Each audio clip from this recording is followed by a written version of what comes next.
exception, but I will be in a position to proceed with the proceedings. If it's necessary, I have the regional in the court now. Please, Your Lordship, still looking for the second applicant. As it pleases the court, Your Lordship, I start here for the state with Mr. Marondeze and Mr. Pinge. Thank you. Good morning to all. Good morning, Your Lordship. I'm glad we are able to proceed today. And Mr. Biekas, we wish you a good recovery. I see that you are still recovering. Yes, no, thank you. Mr. Esau, good morning. Morning, Your Lordship. Yes. I recall the last time we adjourned proceedings, counsel for the state, Mr. Ortiz, was asking you questions. I will allow him to proceed in case he still has questions. And feel free, if you become tired, if there's a chair there, you can take a seat. Yes, good morning, Mr. Esau. For today's proceedings, let us deal with the signing of the Memorandum of Understanding with Angola.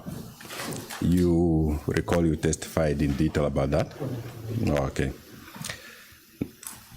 Now, this MOU, it's the one which is depicted at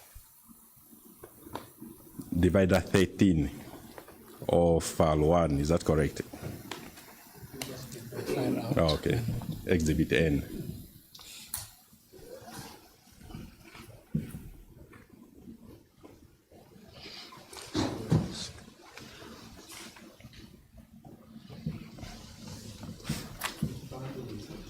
It's bundle 1, Your Lordship.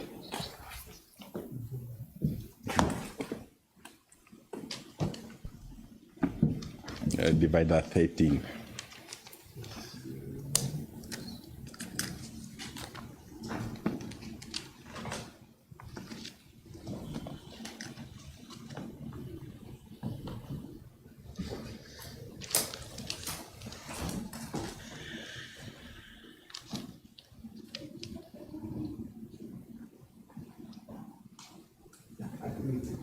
Oh, okay. Now, I want to find out from you, in accordance with the provisions of the Memorandum of Understanding that you signed, how were the Namibians supposed to benefit from that MOU?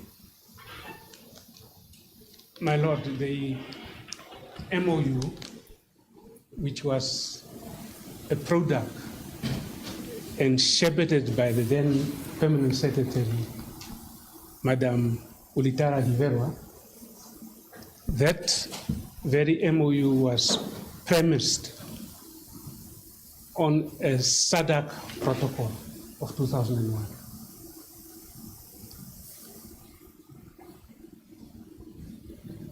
It was premised on a SADC protocol of 2001, which was in fact signed by the founding president of our Republic of Namibia.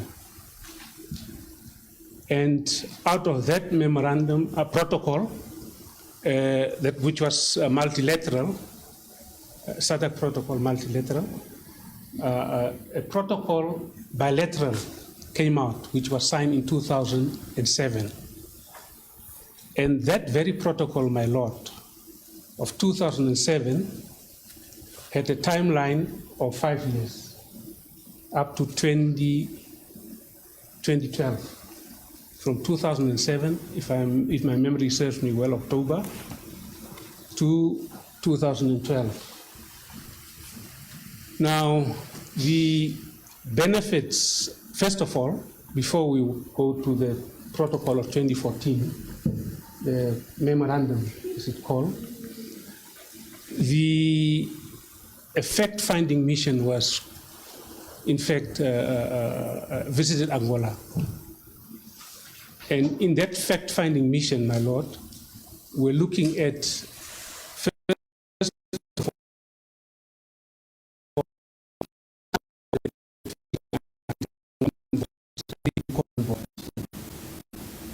and which was, in fact, if I have to put it straight, the violation of our territorial integrity by Angolan or by vessels that was registered in Angola.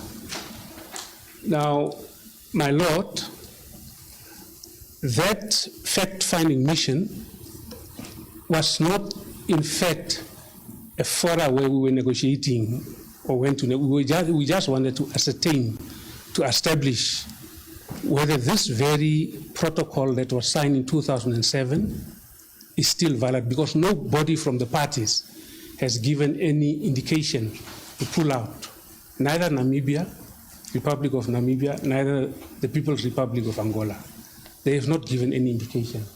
So now I'm getting to the protocol benefit-wise in terms of the MOU.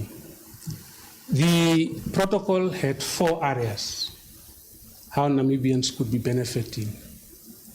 The first area was the monitoring, control, and surveillance, called MSC.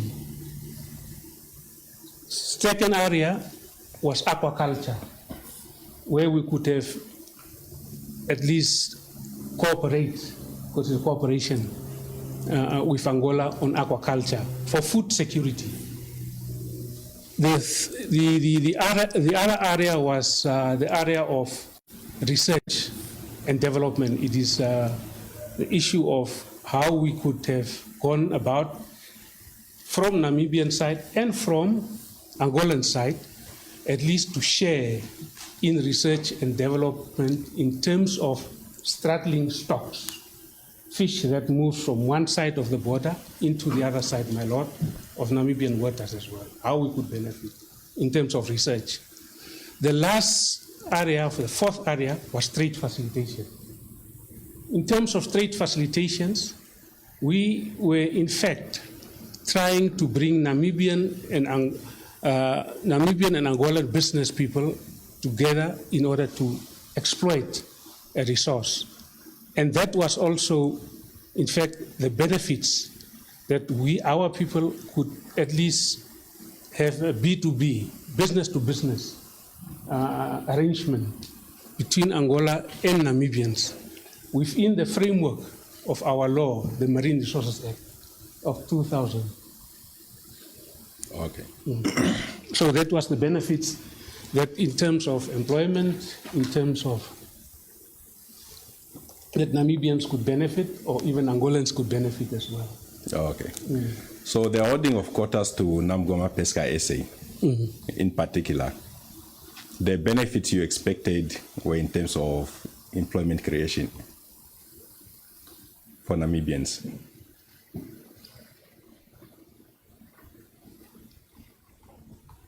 My Lord, the benefits was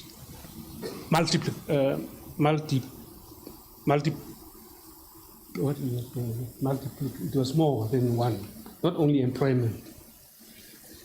It was benefits in terms of jobs, as we are saying.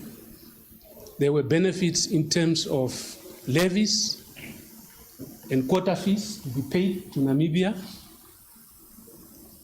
It was benefits in terms of food security, whereby at least the fish that is caught in Namibia could be marketed in Angola. It was also benefits in terms of strengthening our relations, our cooperation relations with Angola, since we are sharing the same common borders with Angola, marine-wise as also river-wise. The Kavango River in aquaculture, etc., Kunene River, those are in fact, those benefits that could be derived, and there can be more other benefits that could be derived. Okay. Yes. And are you aware of which Namibians benefited from this MOU as you were minister? Yes. In terms of employment, my Lord, there is a provision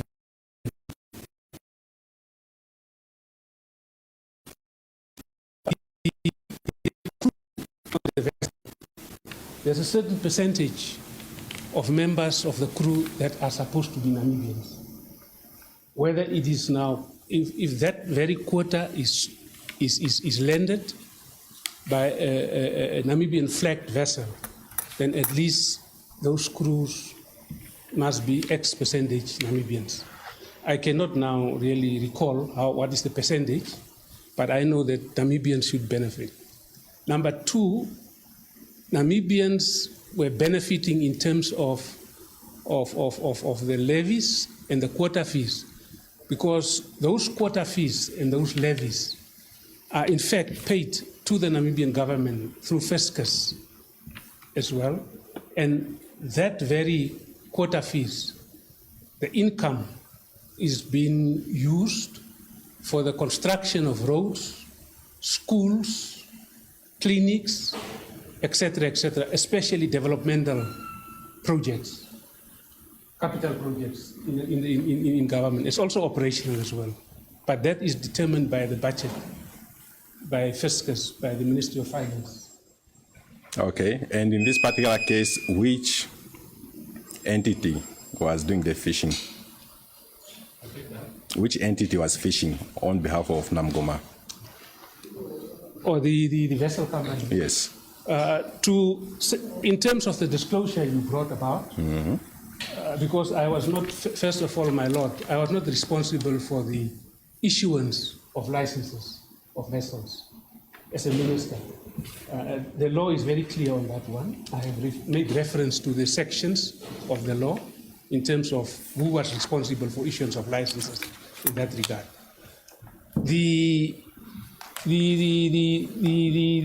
The vessel company, the operating, that who caught the quota, lending the quota,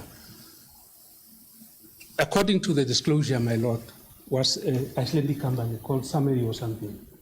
I don't know, they had different vessels, but I cannot. But according to the disclosure. Okay, so during 2014 to 2019, you were not aware of which vessel was used to catch this quota? 2014 to 2019, my lord, I never got any applications as a minister for what? Vessel applications.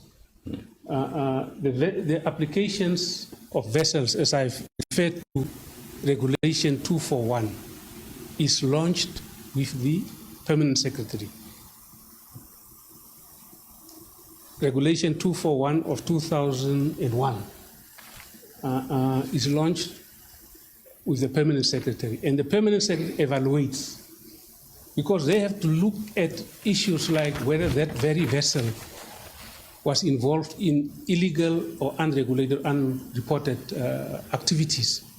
So they normally launch that, and then they issue the license. I don't even see that very license of all those things. Oh, okay. And I think in the disclosure, which came out after my failed bail application, my lord, it came very clear that these very licenses were issued by the officials of the Ministry of Fisheries. Okay, we'll get to that. Yeah.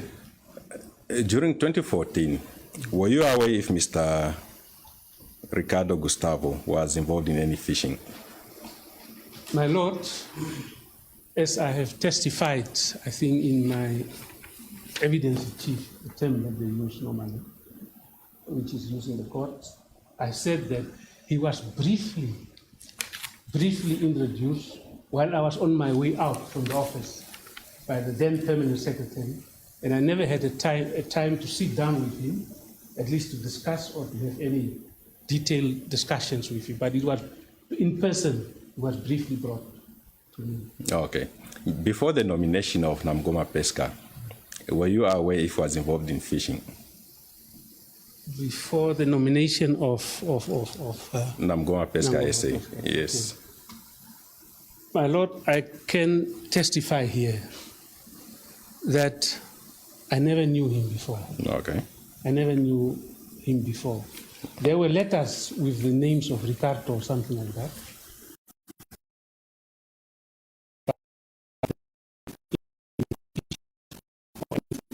It's just the same like new applicants for fishing rights, you don't know them.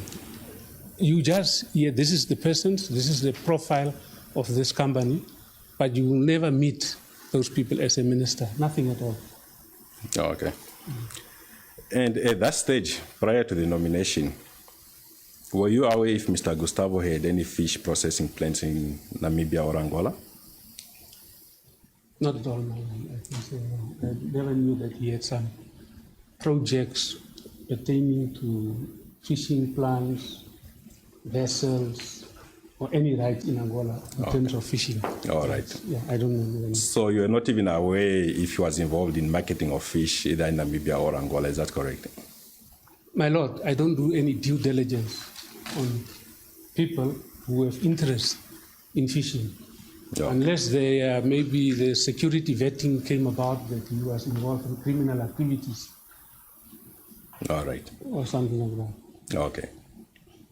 And you relied on the memorandum of understanding in order to nominate Namgoma Pesca SA and for the subsequent quotas being awarded to Namgoma Pesca SA, is that correct? No, my Lord, as a minister in office, my Lord, you get briefed by your management, you get briefed by your peers. So in terms of briefings that you are getting, and in terms of recommendations, you don't, as I've stated already, you don't want to be a bottleneck in the administration of any entity, or let's say the institute where I was in. I don't want to be a so I take the brief, I accept what they are saying because the trust is with them. I have trust in them, and I sign off those very briefs, or those very documents that is coming to me. Okay. Let's stick with the MOU at the moment. Correct. The awarding of quotas to Namgoma Pesca SA was in terms of the MOU. Is that correct? No, the MOU does not specify the quantum, the amount that is to be allocated. That is determined by, by the application for a quota, my Lord, to the Permanent Secretary's office and the management. They determined, because you cannot award or allocate any quota unless it's recommended. Okay. And that is, in fact, in terms of what I've testified in my under the MOU, what's it, the internal memorandum as well. Yes. Okay. And this MOU, according to your evidence, is in fact a fisheries agreement under Section 35(1) of the Marine Resources Act. As concluded, as signed off. Okay. So when you signed it in Angola, you, according to your evidence, was signing a fisheries agreement. Correct, my Lord. Okay. You were empowered by the president to go and sign that memorandum of understanding, is that correct? Correct, my Lord, because I could not even travel out of the country or for a working visit, because that was a working visit. Okay. It was not a fact-finding mission. And upon your return, you had to report back what you had done in Angola, is that correct? Normally, my Lord, what happens is that when a document, an instrument is signed, that instrument is hand-carried by the officials back to Namibia, and they report via MIRCO, my Lord, via the Ministry of International Relations and Cooperation, Foreign Affairs normally, and then Foreign Affairs is reporting to Cabinet. And that I have testified as well in my evidence in chief by providing from the disclosure a document that was in fact a memorandum, cabinet memo, that was from the Ministry of Ministry of International Cooperation, Relations and Cooperation. Okay. Foreign Affairs. Yeah. So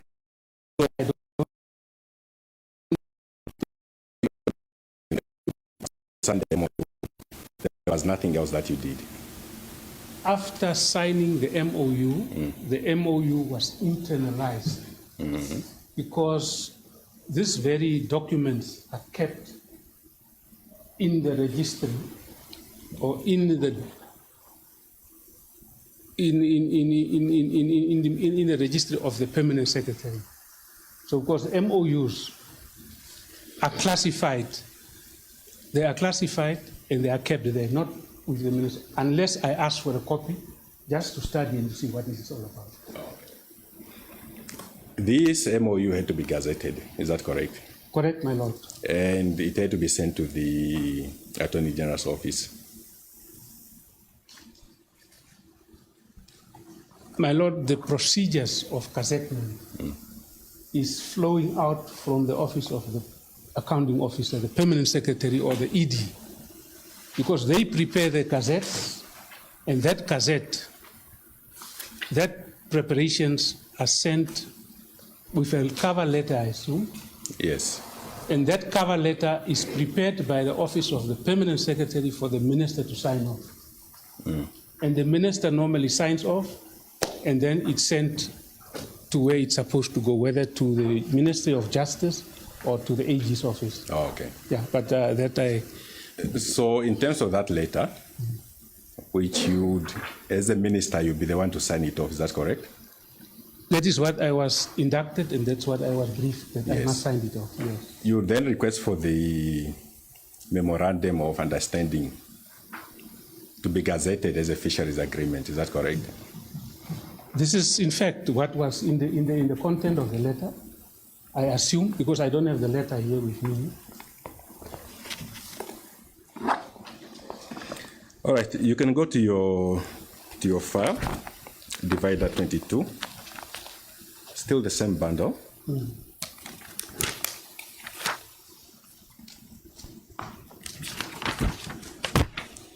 Do you see the letter which is reflected there? Letter of the 20th October, 2014. Yes, and who signed that letter? Myself, my lord. It's like my signature, copy. File 1, divider 22.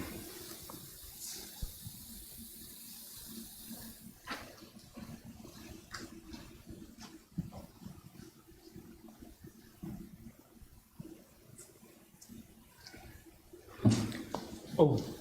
All right. So that, in terms of that letter, which was written to Honorable Kawana, Correct, my lord. you made reference to the memorandum of understanding, is that correct? Signed with Angola.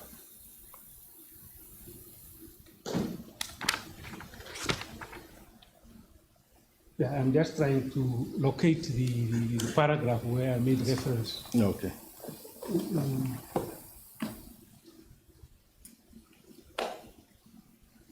If the state can help me on this one. The first paragraph at the bottom there,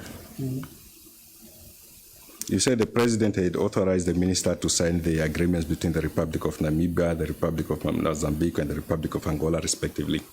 Yeah, the first paragraph, yes, I see that. Okay, so this is the MOU that you are referring to, is that correct? Correct, that's the MOU, I believe. Okay. And in the following paragraph, you indicate that the president must publish by proclamation any such fisheries agreement so concluded. Is that correct? Yeah, that's what the letter says. Okay.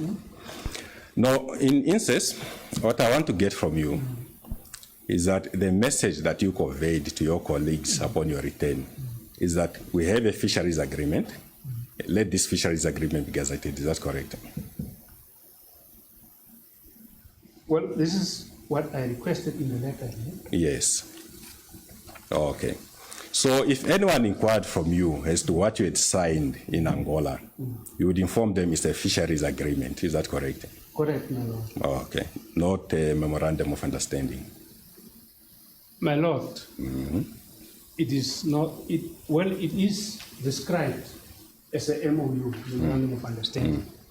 But in the real sense, it was an agreement that was entered, because I also, in my testimony on the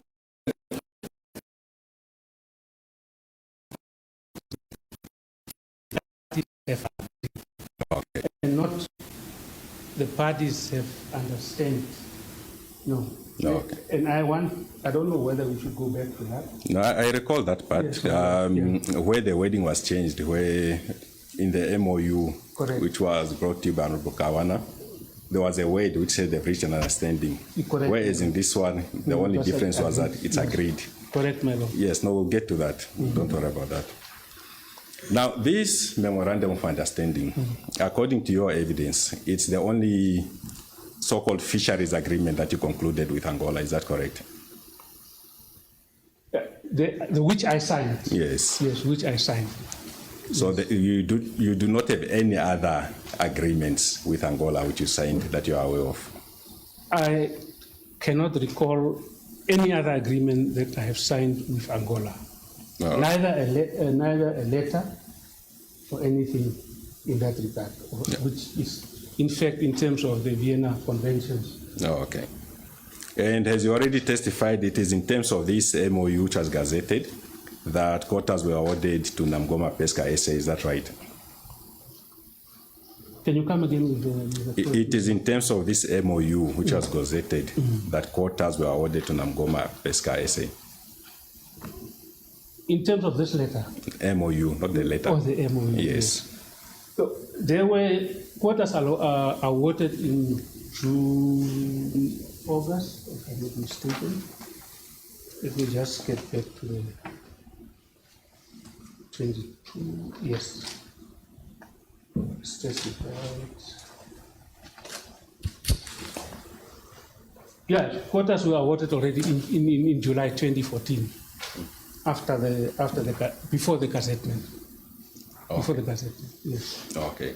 It's awarded, in fact, as recommended. Yes, and the awarding of those quotas was in terms of the MOU, the Memorandum of Understanding.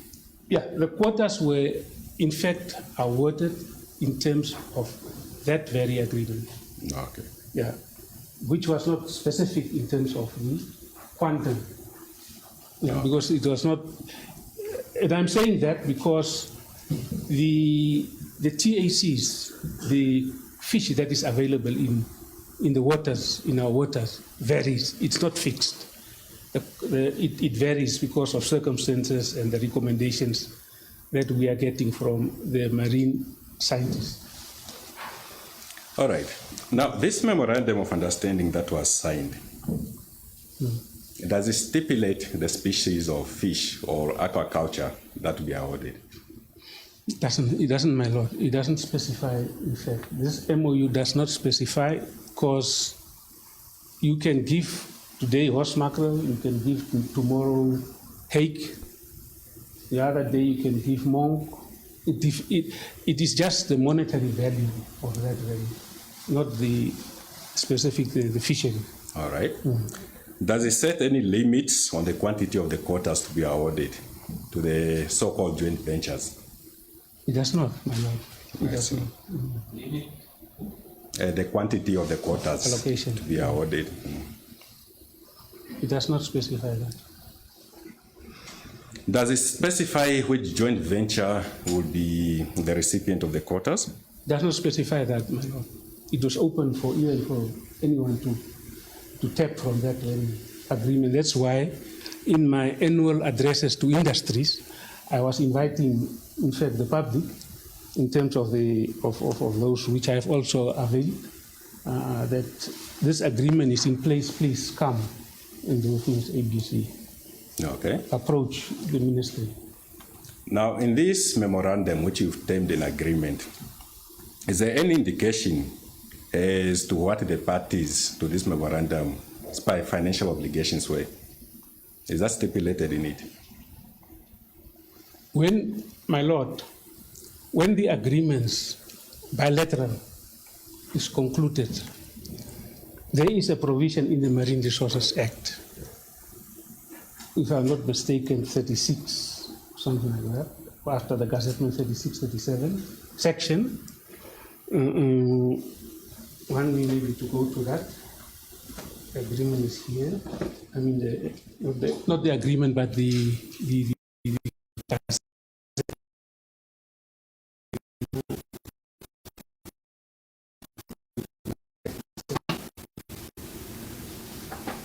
has to help the State Council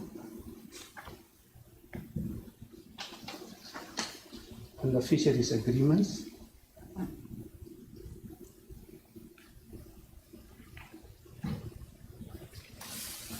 Giving effect, that's now on under the heading Fisheries Agreement of the Marine Resources Act, that the publication of Fisheries Agreement being effect to fisheries and international agreements. It says the minister may. Which section are you referring 37, to? yeah. Okay. Yeah.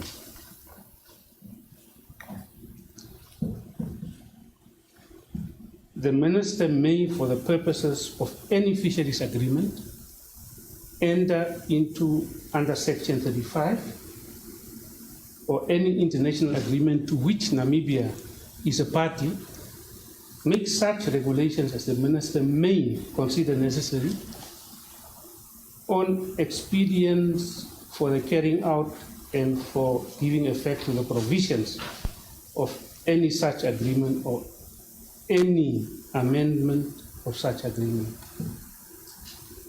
I just want to read that very one, to say that normally it is for the minister discretionary may to give effect to such fisheries agreement, and also for sure make such regulations as may it fit necessary.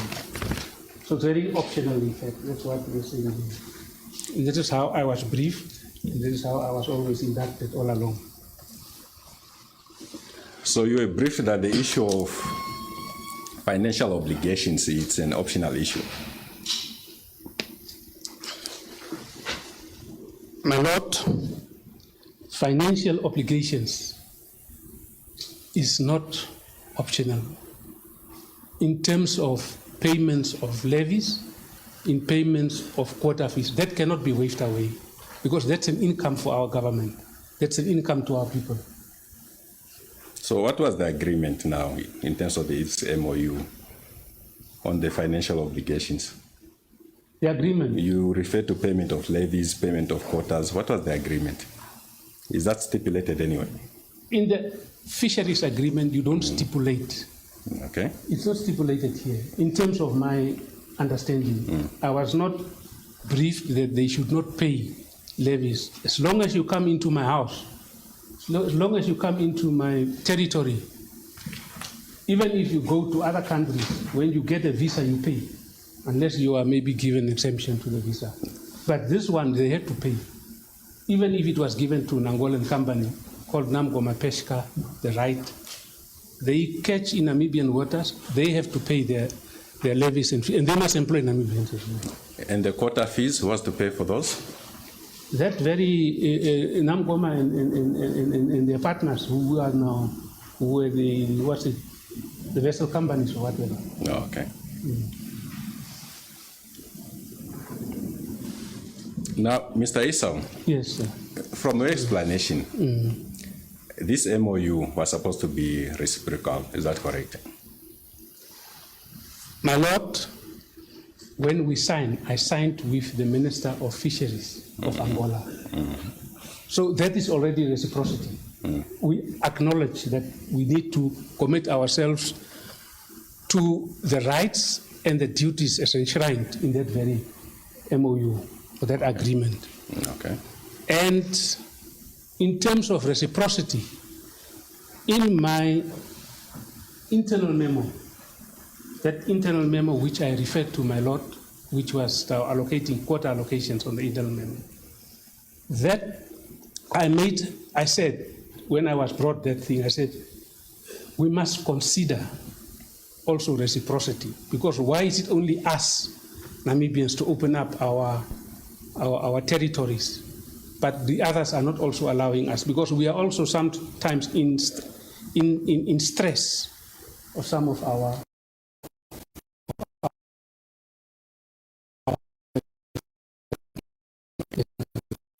Consider before before the MOU was signed, the issue of reciprocity?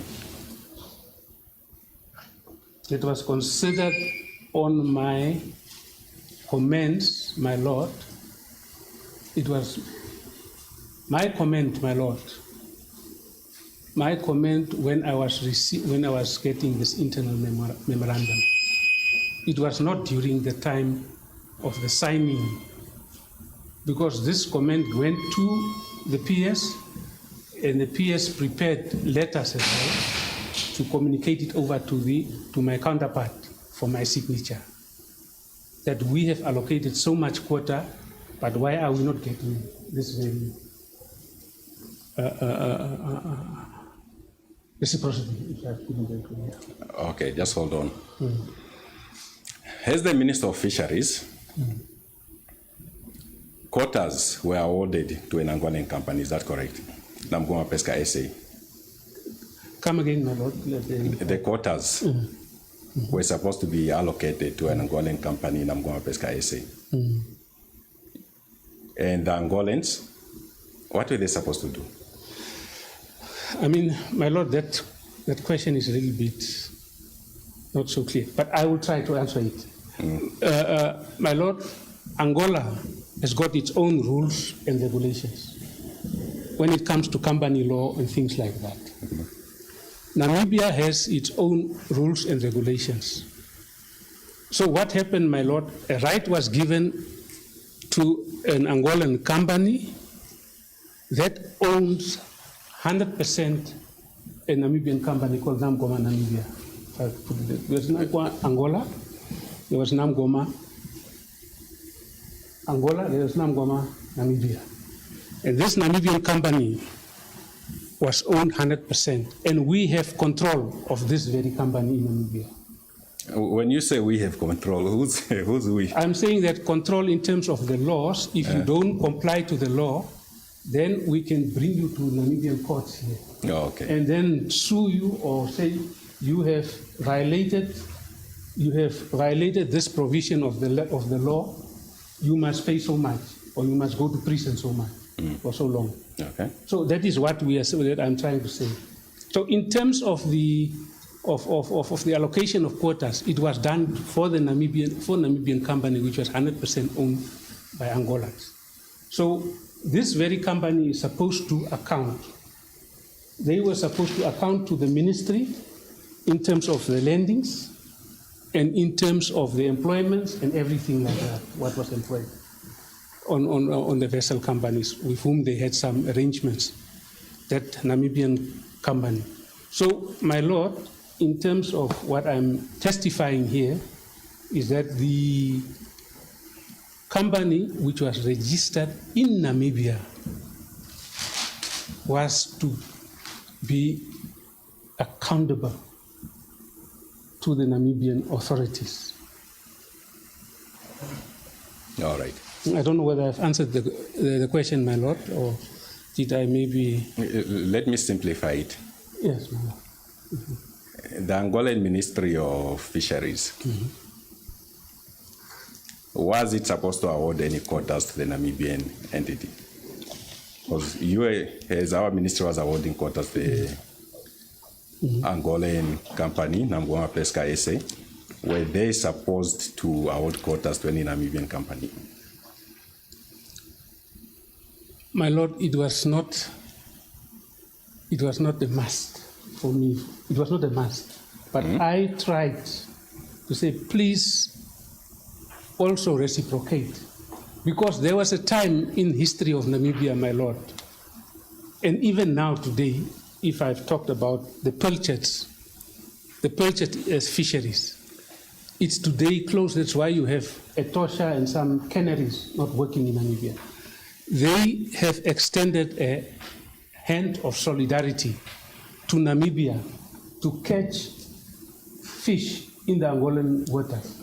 So I was, in terms of that background, was trying to say, look out, why can't they also extend reciprocity? Mr. Esau, I'm not concerned about you, what you are concerned with. I want to know what was agreed upon.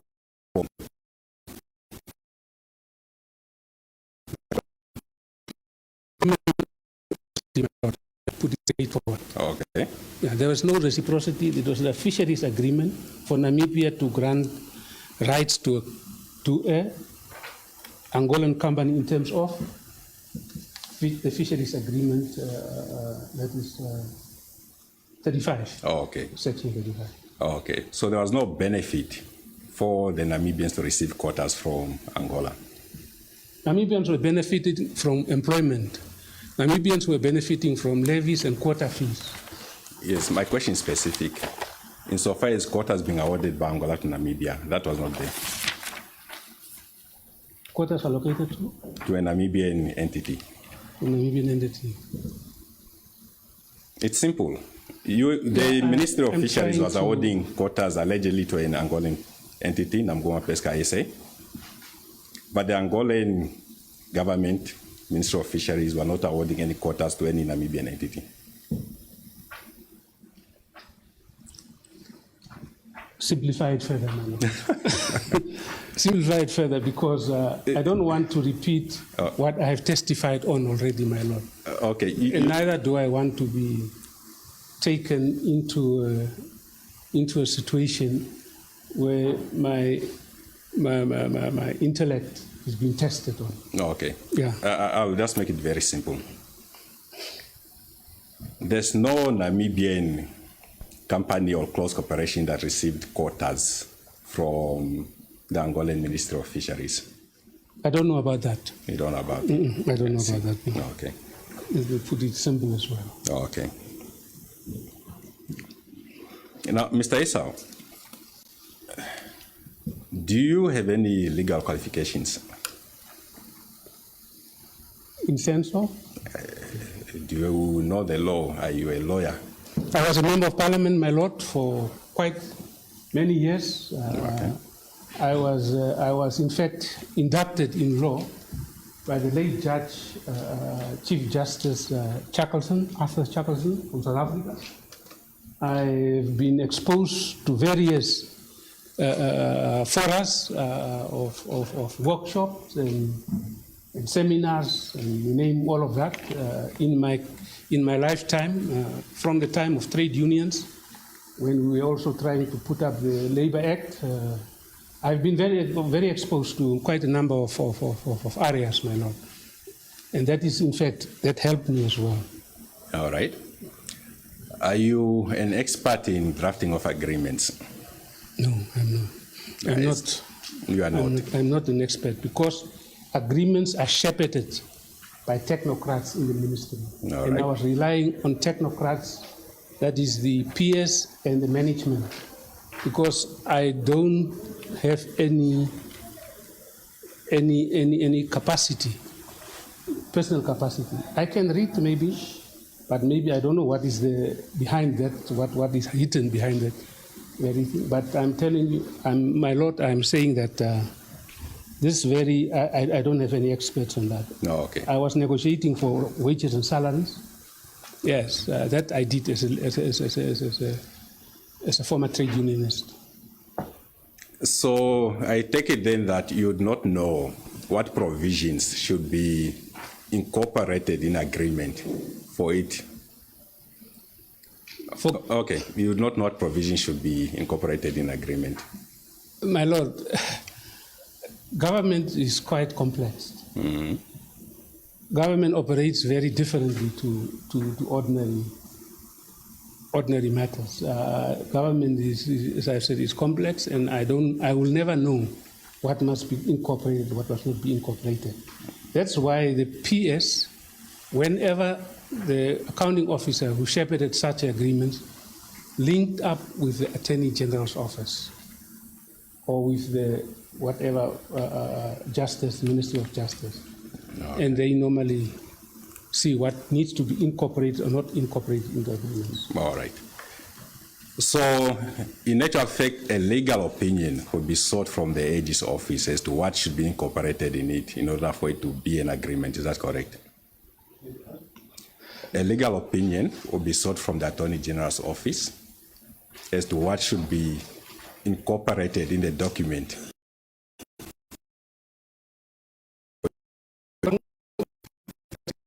It's not vague. it's not unclear, in fact, when I'm saying here.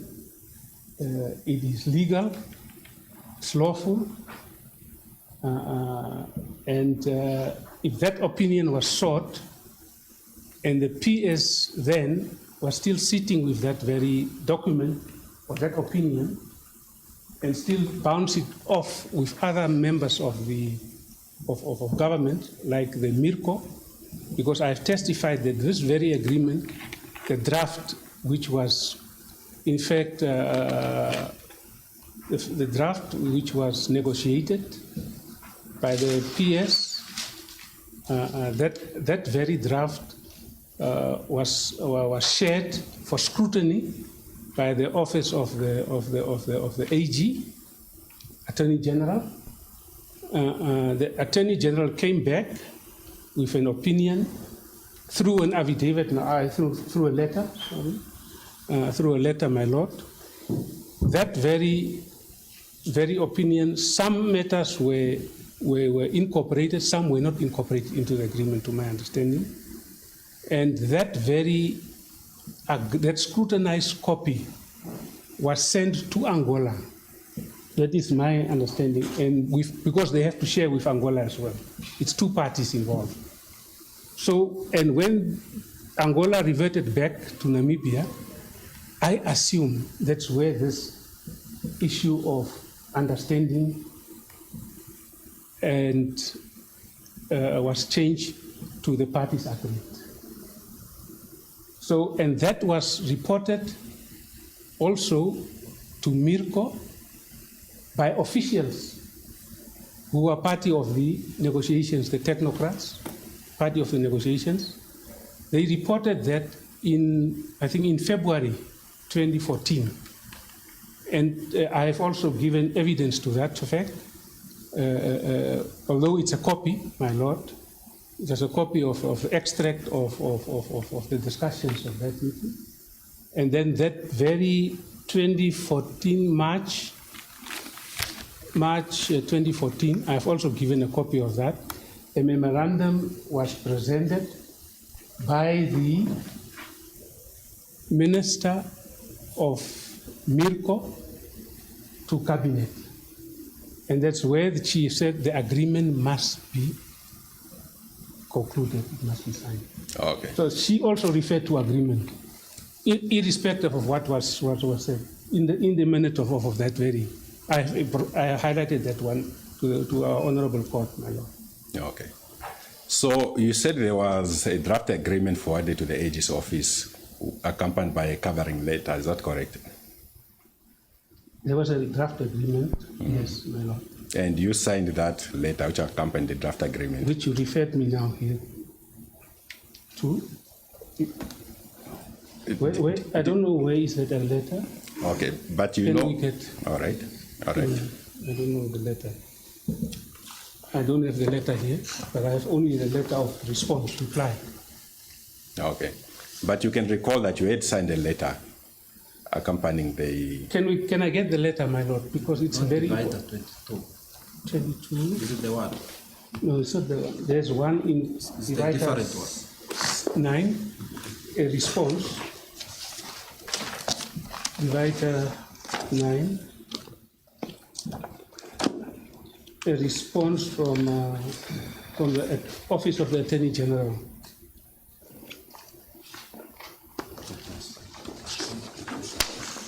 Okay, no, it's fine. I'll provide you with a letter at a later stage. You don't have to look for it. Then I'll respond from that, my lord. Okay. But there was a response from Honorable Kawana Correct, here. with regard to a letter under divider 9. Is that correct? Correct, my lord. All right. Which was addressed to you? Correct, my lord. For the attention? Yes, for the attention of Ms. Hivela. Correct. But it was addressed to you? Yeah. Okay. But it normally goes to... Yes, to the PS. Okay. Now, this was a response to a letter written by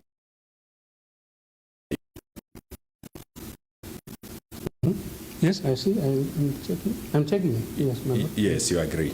Okay. There's a letter response. All right. Now, as a person who does not have legal qualifications, do you value the opinion of the Attorney General when he gives you a legal opinion? My lord, I do value. All right. I do value any opinion. Oh, okay. Whether it's legal or not, I do value any. I do respect anybody's opinion. Oh, okay.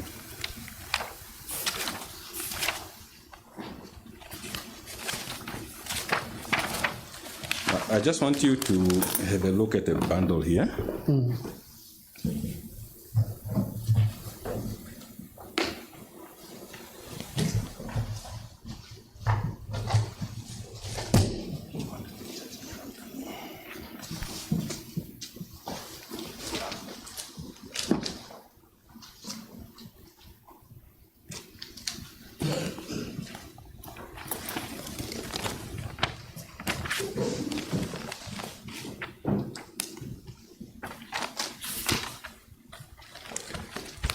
Your Lordship, the first bundle, these documents are numbered at the top in the middle page, the middle of the page, Your Lordship. I just want to take you to page 819 of the first bundle.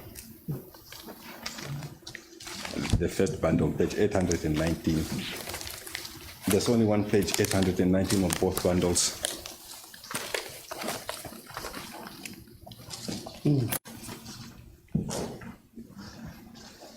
Where you find a document titled Draft Agreement on Cooperation in Fisheries and Aquaculture between the Government of the Republic of Namibia and the Government of the Republic of Angola. You see that?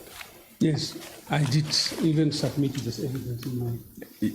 But I can, yes, my lord. Yes, no, you testified on it. You testified on it. So in instance, this is the document that was sent to Honorable Kawana's office to be scrutinized, yes? Correct, my lord. This is good. Okay. Yeah, this is the first draft. Oh, okay.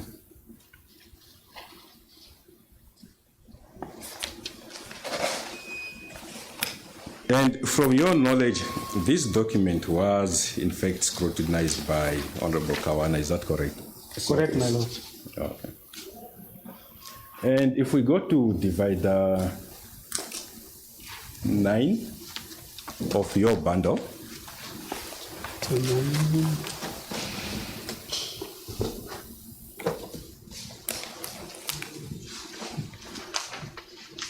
Yes, my lord.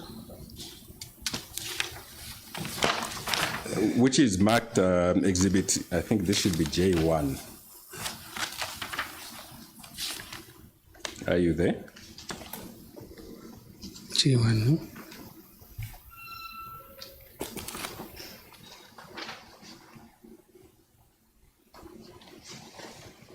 Yes, I'm there, my lord. All right. There is another document which is titled, at the top is written scrutinized copy AG. Is that correct? Correct, I have it. Mhm. So this was the copy that was referred back to your office Correct, my lord. after the agreement was scrutinized. Correct, my lord. Okay. And what is the title of that document?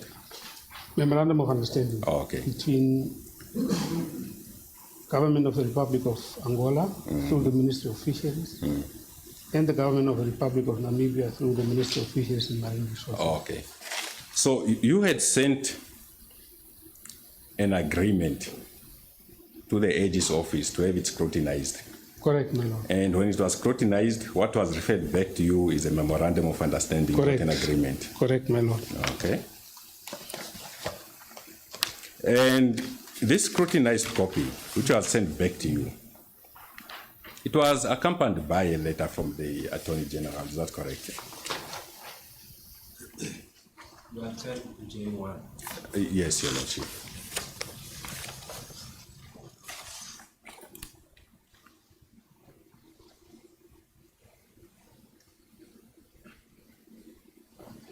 Yes. Is that correct? Correct, my lord. Okay.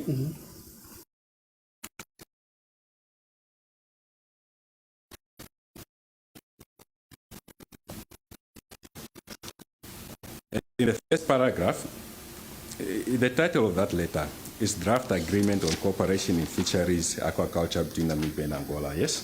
Correct. And in the first paragraph, he says, we refer to your letter dated 25 October 2013 and our subsequent consultation with your ministry with regard to the above mentioned matter. And he says in paragraph 1, we amended the draft agreement in order to accommodate our input therein, which amended document is attached here too. The electronic version of the document can be emailed to the ministry on request.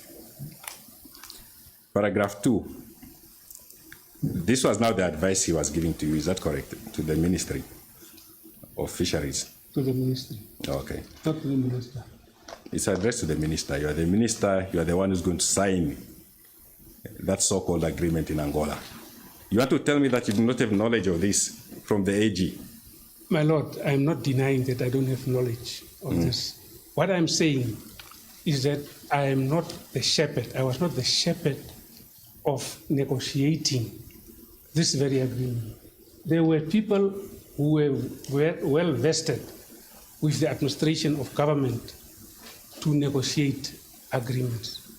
So this was sent just because I was the minister. If it was another person, if Bessie was the minister, he will be sent the same. Yeah. Okay. An opinion is sought from the AG's office regarding an agreement you want to go and sign. Correct. Did you have knowledge of this opinion? My Lord, this was sent to me. This letter was sent to me. Yes. I refer this letter to the PS because it's for the attention of the PS. Oh, okay. So you received the letter? I received the letter. I'm not saying that I've not seen this letter. I saw the letter. All right. And I referred it for them to still to talk about it. And since you are seeking a legal opinion from the AG, you've now received a response. I mean, obviously, you should have read the letter. It depends what time, my Lord. 20, I don't want to bring in other issues, but 20 December 2013, I had other issues on my mind. And that was, I was with my brother who was really dying from pancreatic cancer. I was more there. I was not, in fact, mostly in the office. I was with that at Paramount Hospital with him, at least to see what we can do as a family. And I'm the firstborn of our family. Okay. And that's on that basis. Yeah, I'm the firstborn, I'm the breadwinner of our family, of the Esau family here in Namibia. Yes. Yeah, so I had to attend to that. My parents were gone, it was me. Everyone was looking at me. Let's get back to the letter. Yes. You so had I'm telling you, in December, I was mostly there because he passed on January 2014. You have the letter in your possession? Yes, I have it here in the file. And when you saw it, you saw that it related to the draft agreement that you had sent to the AG? Yeah, it relates to the response. Okay, and you read this letter? Well, I read and I referred it back to them. All right, so you read it. You said you read it and referred it. I read and I referred and I was off. I was gone. So when you read this letter, what did it say in paragraph 2? What did you read in paragraph 2 of that letter? As conveyed to us by the ministry. Yes. It appears that Angola prefers a MOU, which is legally non-binding. Okay. Over a legally binding agreement. Must I continue? Yes, please. I want to see what you read. It would be untenable to have one party considering the instrument to be legally binding, while the other party does not. It is imperative that the two governments adopt common position on the nature of the proposed instrument. In view of the fact that the proposed instrument appears to some extent, in bracket, in its wording, to be a declaration of intentions regarding cooperation in fisheries and aquaculture without specifying concrete legal obligations, we recommend that be signed as a MOU. Okay. Provision is made for the parties to enter under the MOU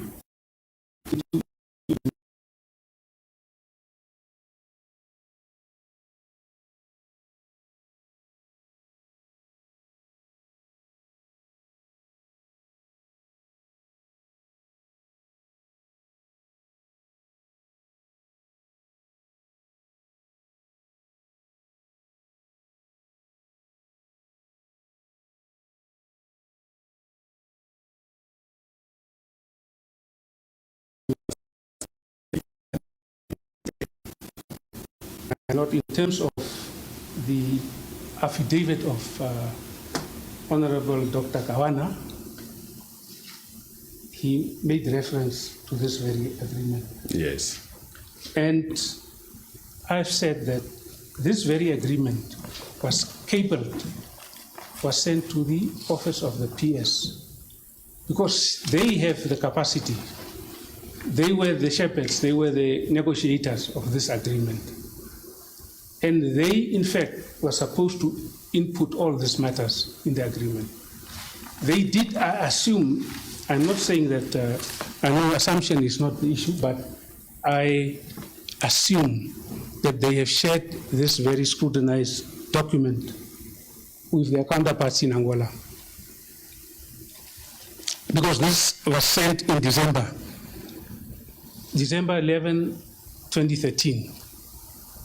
2013, December to June, July 2014 was 6 months. And in between those periods of time, there must have been interaction that is not in fact brought out in this very thing. There was definitely interaction between the chief negotiator, who was the PS, and the chief negotiator of Angola, where they must have come to terms, because I don't think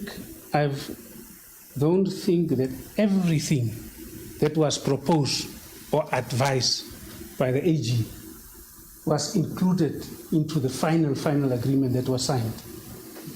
Okay. So you are saying that responsibility, the PS Yes. was supposed to incorporate the AG's recommendation. Inputs. Yes, the AG's input into the final document to be signed. Yeah. Oh, okay. Did you read the final document that was signed? The one that was gazetted? Just a moment, because I want to get to that one. Prior to signing, before you get to that. Before? Prior to signing Oh, it, prior to signing. did you I was read it? briefed, my lord. I was briefed that the agreement is ready for signature, for conclusion. And I need to give them a date or time of my availability. I have not, in fact, at that point in time of the briefing, seen the agreement myself. I was just briefed by the PS that the agreement is ready for signature. And based on that one, and the trust I have in my officials, I, in fact, gave them that since 2014 was a very busy year for me, I gave them June. Because it was a year of elections, it was a year of activities, political as well as office-wise. So there was a lot of activities on my schedule. And for me, the briefing, I took it because as a minister, my principal advisor is the PS. And I cannot come and say, no, Comrade PS, what you are telling me is not worth the paper or worth whatever. I've been very accommodative with everybody. I'll ask you my question again, since you've not answered it. The final MOU that you signed, which was gazetted, did you read it prior to signing it? It was presented to me the time when I left for Angola for signature, after giving them the specific time that I will be available. That was in June. Yeah. For me to read and to comprehend.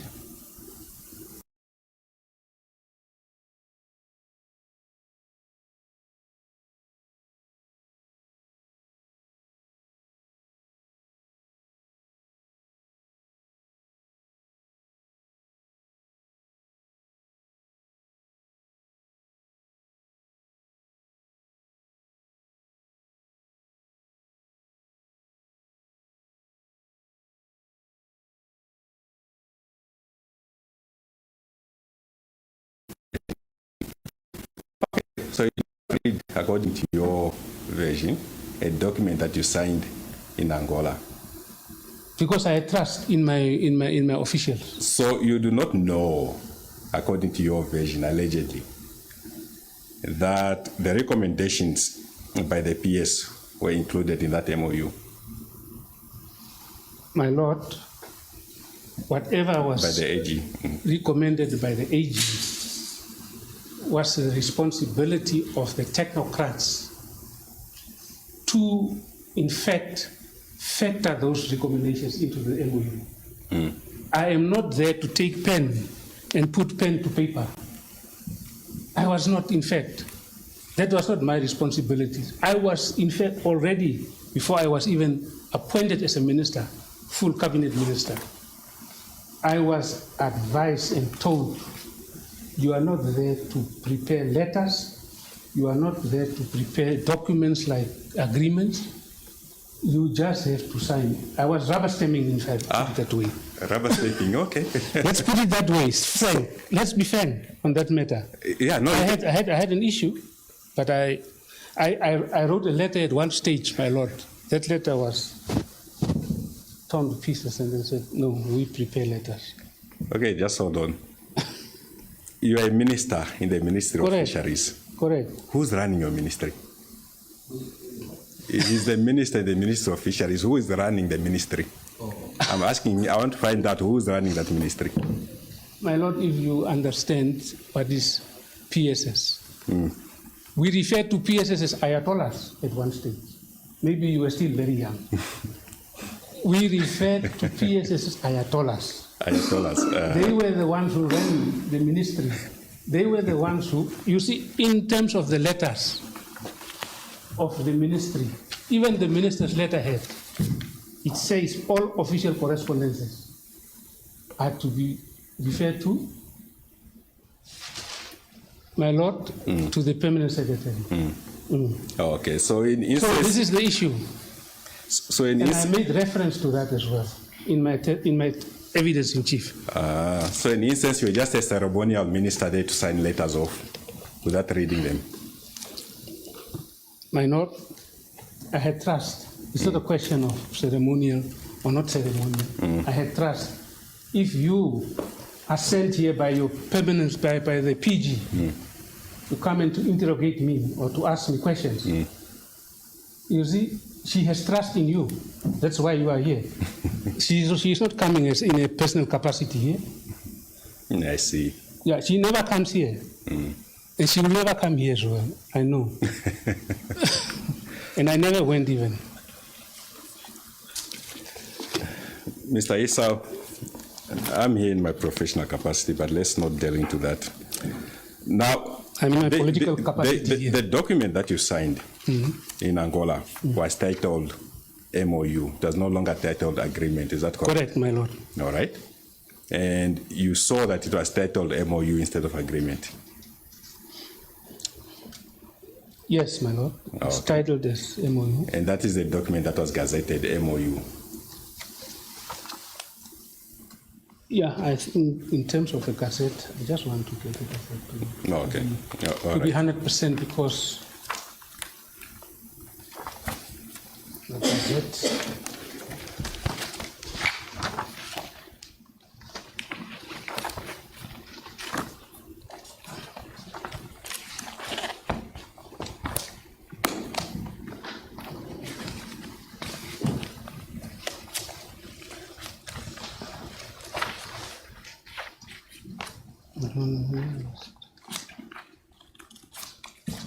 But it's somewhere in the file, my Lord.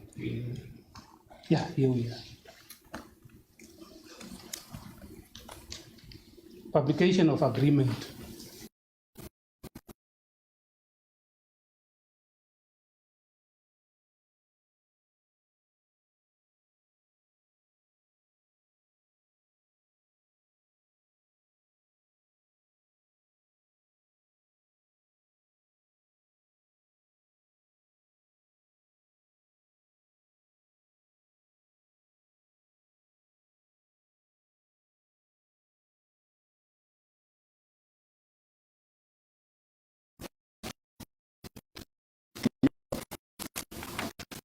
Let's go back to the advice you received from the AG.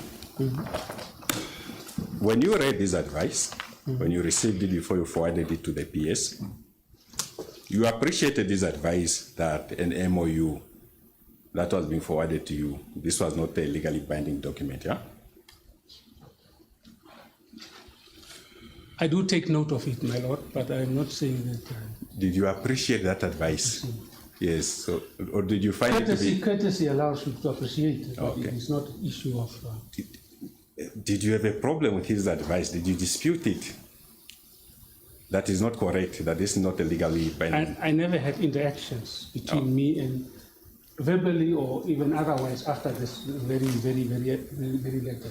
Oh, okay. As I told you that I moved away and then I was on my family-related matters. I see. Yeah.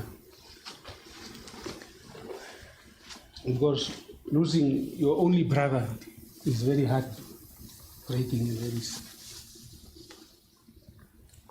No, okay. I think maybe just to conclude on that matter, as far as you are concerned, as you testified, you don't know if these recommendations by the AG were incorporated in the MOU. No, I cannot confirm on that, whether it was incorporated or not incorporated. No, okay.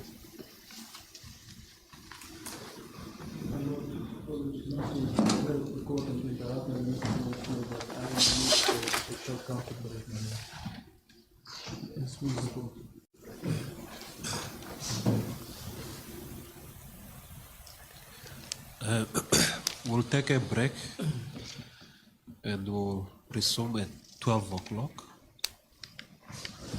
As it plays a court.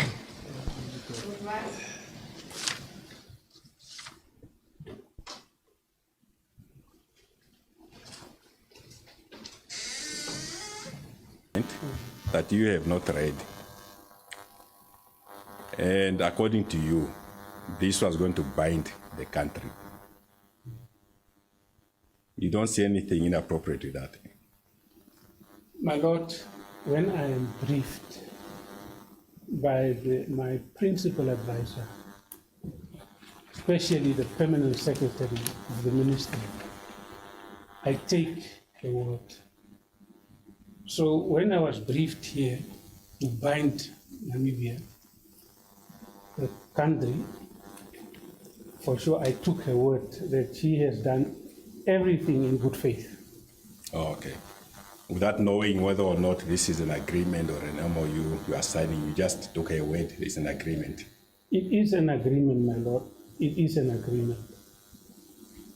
It was an agreement by word of mouth, by, in fact, also the document itself. And it's on this basis, my lord, of this very agreement that I've signed, that they made recommendations for allocations of quotas after the nominations of the entities. Who recommended for the allocation of quotas? The PS, in terms of, again, internal memo, I just want to draw the attention of our court. I did testify on that already, my lord, in my evidence in chief.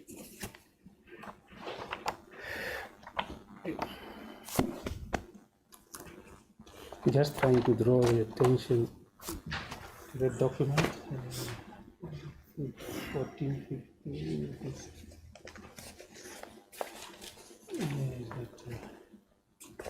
Just want to draw the attention. Yes, divider 19T.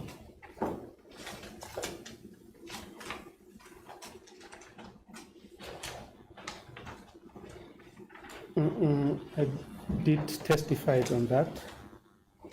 Recommendations for the minister to approve. Bullet 1, 4, bullet 1. It is recommended that the minister approve the quota allocations, whereby, in fact, under point 2, proposed allocations by the Office of the PS and the management. Page 2, 7,000 to Namibia-Angola bilateral agreement. It was a proposal from the Office of the PS, the principal advisor, plus the administration. And that is again confirmed in the letter that the PS sent out under divider number 21, W1, Nangoma Pesca SA. The minister has approved the allocation, etc., of horse mackerel quota 7,000. This quota allocation is made as part of the Angola-Namibia bilateral agreement again. And that's signed by the then PS, our late Ulitara Ivera, may have sold the piece. Okay. So the allocation of quotas, you had to approve those at the end of the day.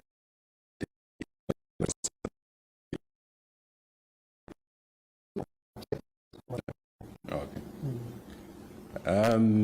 You spoke about delegation of your powers to the PS. Correct, my lord. Under the MOU, these quotas which were awarded, were powers also delegated? Yeah, it talks about quotas, whether it's commercial or non-commercial, or from the reserve even. All right.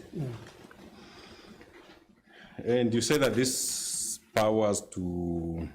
And I've even referred to the section of the law and the regulation. Yes. 61.1 and regulation 241 of 2001.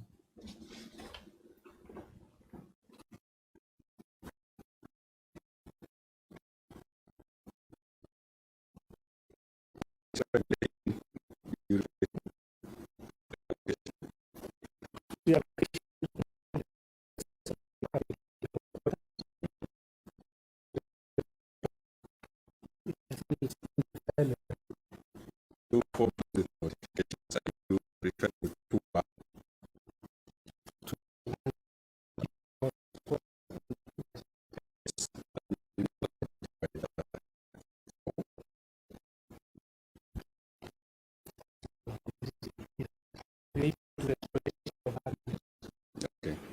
So the delegation you are referring to, is that delegation under section 2.1? There's 2.1, subsection 2 and 3. 2.1, applications. Oh, okay, that's the delegation. All right. Mr. Esau, in terms of the Marine Resources Act, Yes, my lord. you as a minister have certain powers and obligations, is that correct? Yeah, I had functions and duties. Yes, functions and duties, which you, in accordance with the provision of the Act, you can in actual fact delegate some of those functions to Correct, my the lord. PS. Yeah. Okay. And you say that you have delegated these Yeah, functions. it was delegated. I found it there, and I've never amended that one. Okay. So the doctrine of the law of succession was in play here. Okay. So the delegation you are referring to, it's the regulation that you've referred to now. Yes, that is now what transpired, 61.1.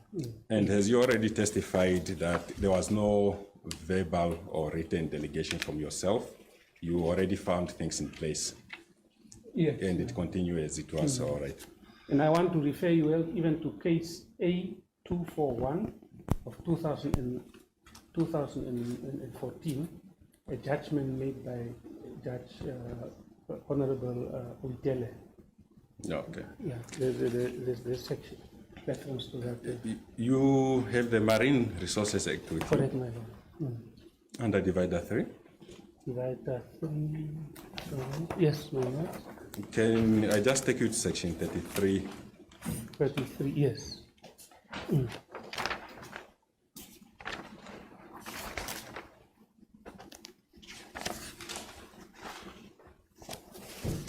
You can proceed, my lord. All right. That deals with the right to harvest marine resources, is that correct? Correct, my lord. Okay. And in subsection 2, there's provision that a person who wishes to apply for a right referred to in subsection 1 shall submit an application to the minister in the manner prescribed. You say that? Correct, I see it now. Okay. From your evidence, you said that this was a function that was delegated to the PS. Yes. In terms of 61.1. Yes, yes, you delegated this function. Yes, I found it right. All right. Now, under subsection 3, it also makes provision that the minister may, subject to subsection 4, grant a right to harvest any marine resource for commercial purposes to any person who applies for such a right under subsection 2. You see that? Correct, I see, my lord. All right. So this section deals with the granting of the right to harvest resources, Correct, my lord. whereas subsection 2 deals with the submission of the application to you. All right. If we go to section 34, subsection 2. 34.2. Yes. Now this deals with exploratory right to harvest marine resources. Correct, Is that my lord. correct? Okay.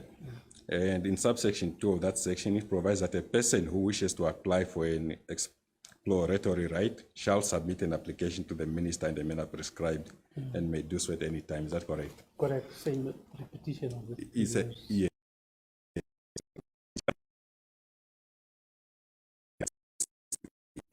As well, they are supposed to submit to you, but it was delegated to the PS. All right. in terms of the regulation, harvesting. Yes, yes. And then it goes in subsection 4, that section that the minister may approve the application and grant an exploratory right for such a fixed period and subject to such conditions, including permitted bycatch as may be determined by the minister, or may refuse the application. Is that correct? Correct, that's what. All right. So subsection 2 deals with the receipt of the applications. Correct, yes. Whereas subsection 4 deals with the approval of the applications. Correct. Okay, so these are two different things, yeah? It is different in Okay. the sense that applications are launched, evaluated by the Office of the PSL Management, then they come in a form of an internal memo for approval. Same applies to quota allocations as well, Melo.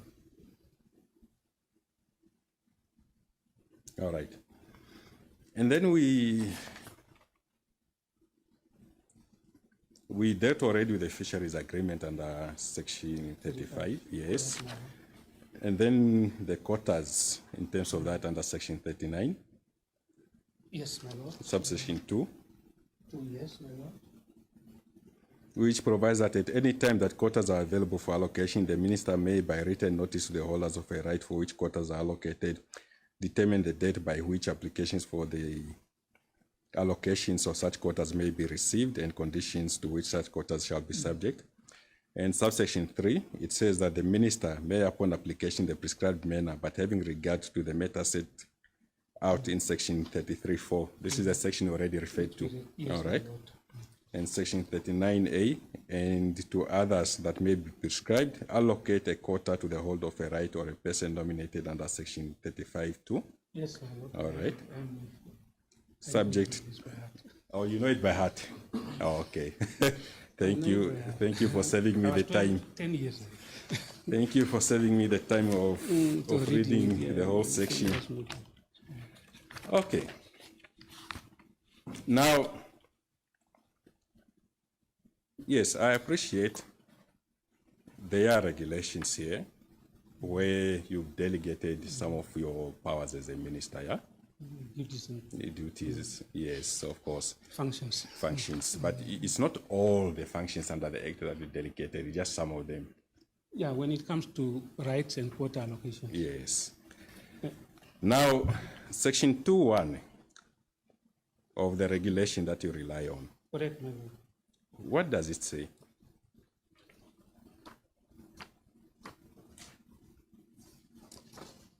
Let me get to that and not misquote. 2.1 says it is under part 2, divided 4.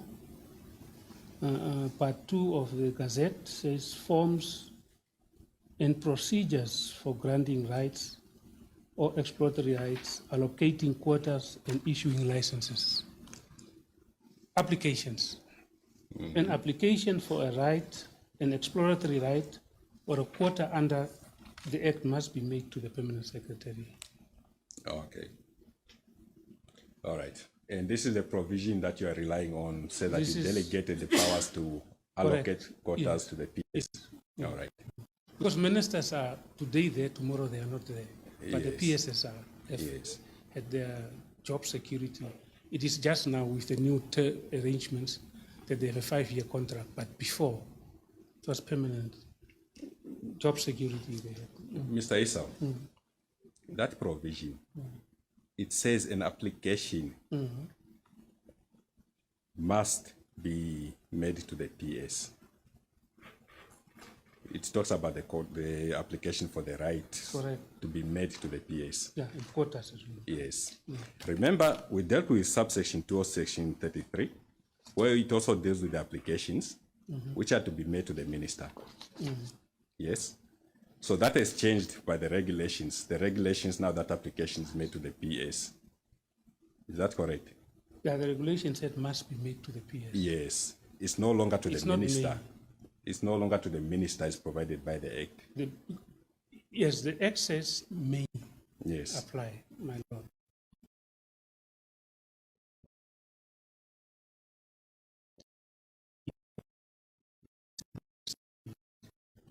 That is where Okay. We've dealt with the provisions. Remember, when we were dealing with section 33, yes, correct. there were 2 provisions that we dealt with. Correct. One provision is the application to be made to you, to be Correct. submitted to you. You said that is a separate provision from the next section, where you will now grant the rights or approve the applications. I approve, my lord. The granting was recommended Okay. by from applications evaluated, because it has to see that it complies to certain criteria. And then from there, it is recommended to the minister in the form of an internal memo or whatever internal document for acceptance. What I want to find out from you, this regulation 2.1 only deals with the receipt of the applications. It does not deal with the issues of granting of the rights or, yes.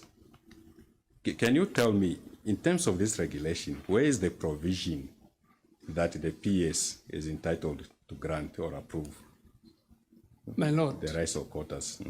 in this very delegation of functions and duties, this delegation, by implication, my lord, by implication, it's not expressly stated here, All right. but by implication, it says the PS and the management, the administration, evaluates and they make recommendations because they have the capacity. I don't have the capacity. I don't have the capacity in the office of a minister or deputy minister. There is no capacity to do the evaluation of applications, of fishing rights. And based on that, they recommend for the minister to approve. And that approval means, for sure, you have passed the test. Okay. But then the provision that you referred as to is only on receipt of applications. There's nothing else there on any of the other powers delegated. Maybe, my lord, Or for the information, we must go to the forms that is to be completed as well. Because it refers in respect of rights in the form set out in Annexure A of this very regulation. It for sure, don't know whether I've got the form here, but for me, I have not seen these forms. It is just what the document, the law says here, regulation says. Name of applicant, postal address, that's now under page 24. telephone applicants, local representative address, telephones, etc. Species, fisheries in respect of which applicant holds a right. That's now for quota application. It goes on, amount, period for which quota is sought. I, the undersigned, hereby apply for a quota at the end of the day. So the same applies to the other forms, application forms for rights. Indicated above and declare that the particulars furnished are, to the best of my knowledge and belief, correct in all respects. So this is in fact already a testimony, a confirmation of application for quotas. Now, in terms of the granting, the awarding of rights, out of this application comes a memorandum, which is a result of the evaluation. In terms of 33, there are criteria. Consider 33.3 talks about that when considering an application for a right, the minister may have regard to whether or not the applicant is a Namibian citizen. Now, I don't get those records. It is with the PS office. It's not even signed off by the minister. Same.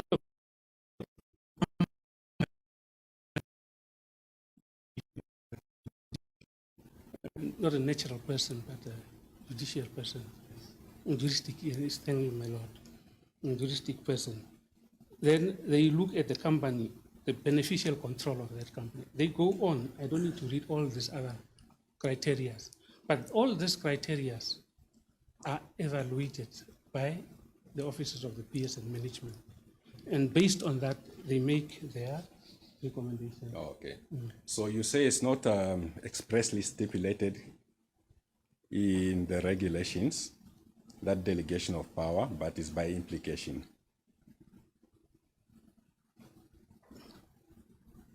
Come again, my lord. Can you? The delegation of the powers.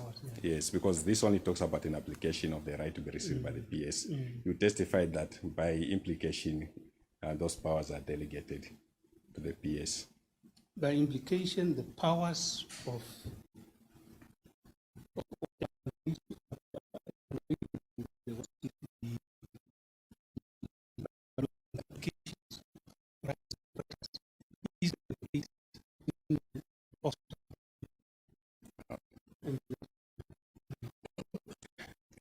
For number,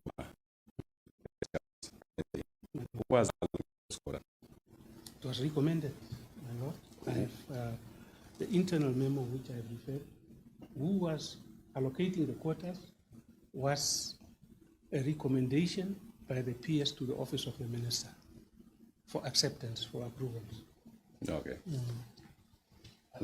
On the previous aspect, I don't know if part of what you were establishing from him is, on your version, is that what he says was delegated or were the functions that were delegated to administration are not in law delegated. I don't know if that's what you are putting to him. Yes, Your Lordship. What I wanted to highlight with him is that the only thing that was delegated is the receipt by the PS of the application as indicated in subsection 2.1. That is the only power that is delegated to the PS. All right, then I understand. Mr. Esau, you said that who was allocating and awarding the quotas to Namgoma Pesca's essay? The PS. Was recommended, yes. Okay, the PS recommended. Yeah. And you awarded. No, I don't award, my lord. I approve the recommendation. When you approve that recommendation, you in actual fact allocate then? I don't. For me, my lord, my understanding as a layman, I don't allocate, I don't award. I approve a recommendation as it was as I have testified in my evidence in chief, and I have brought the internal memo. And even I was saying that some internal memos were not availed.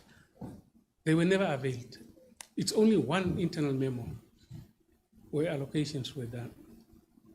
Okay. Mr. Altivez, let me understand your stance on this issue. there should be a provision in law that allowed the minister to delegate what functions. Because what you appear to be highlighting is what the regulation says. The Yes. application may be lodged with the PS. As we know, regulations is to give effect or meaning to the substantive provisions of the law. In other words, someone else may make a decision, but the application may be lodged with their secretary. That is the process. How do you get to the body that makes the decision? So I understand you to say as if the mere reading of the regulation that the application is to be filed with the PS, therefore only refers to receipt.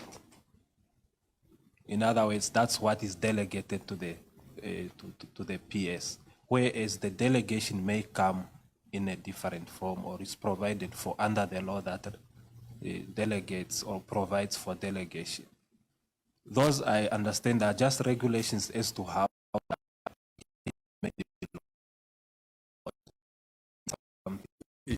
This comes from his evidence. Okay.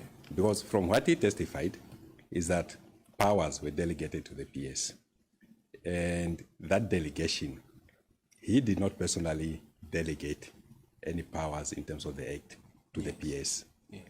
So there is no such delegation from him.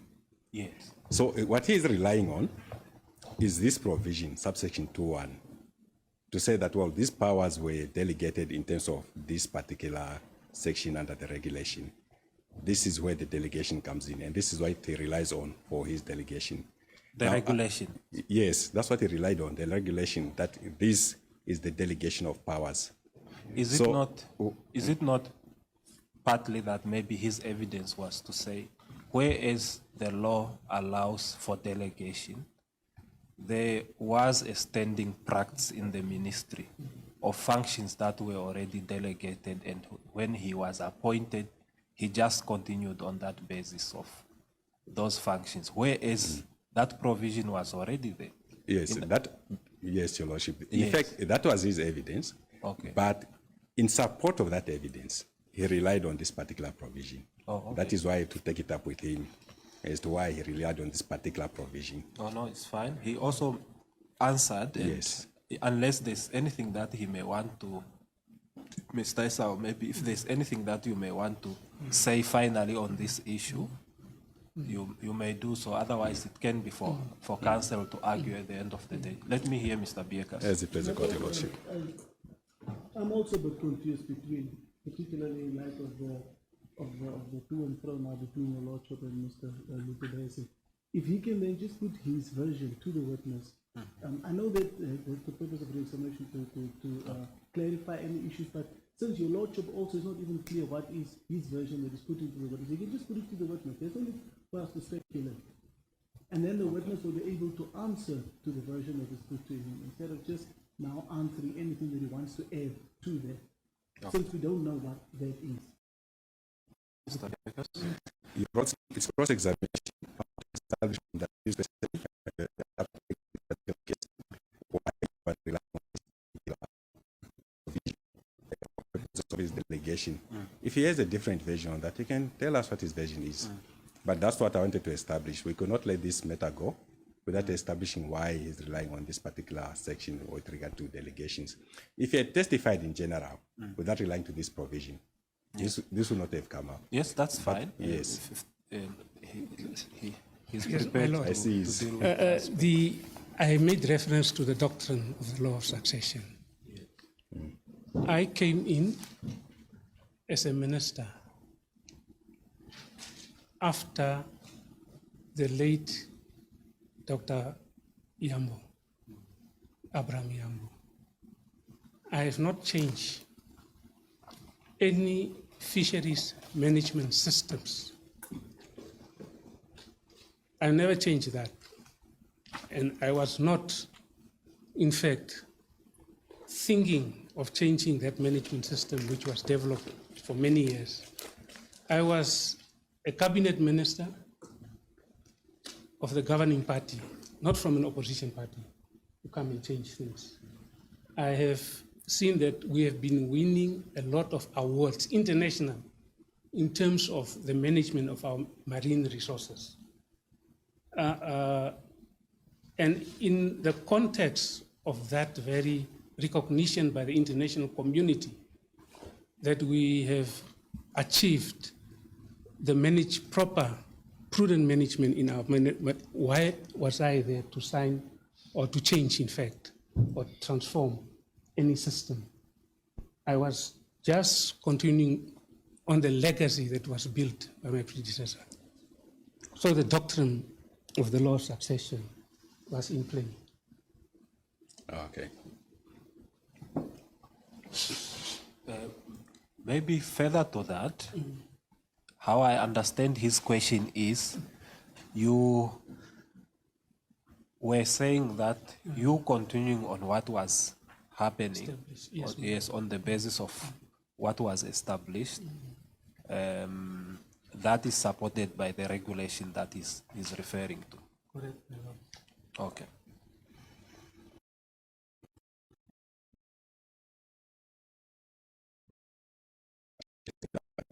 Charges of fraud that you are facing, the allegation that there were misrepresentation emanating from you, which were prejudicial, yeah? It's part of the allegations that you told lies. Can I just get this question, to whom did I tell lies, my lord? Okay, you do not know. I don't know, because there's Okay. Sorry, I also missed the question. May you just kindly repeat the question? On charges of fraud, there were misrepresentations by Mr. Esau, which were okay. prejudicial. Okay, we'll get there. My lord, I'll be. the witness is in his response to Mr. Lutubesi. You can't just say that there was misrepresentation. You must be specifics. You can't answer in limbo. I misrepresented to Florian Vehicles, for example. You must say to whom it was prejudicial and to whom these misrepresentations was made in order for the witness to be placed in a position to answer the question as it please the court. Thank you, Mr. Vehicles. I believe you are going to deal with this aspect. Definitely, Your Lordship. And this is also stems from the charge sheet. So it should be common knowledge to anyone who has read the charge sheet. But I'll lead into the specifics of it. I've already dealt partly with some of it. Okay. With the MOU, we'll deal with the other aspects, Your Lordship. Okay. Mr. Esau, in the bundle that you provided, can you go to divider 21, exhibit V1? right, 31. 21 to 1. 21.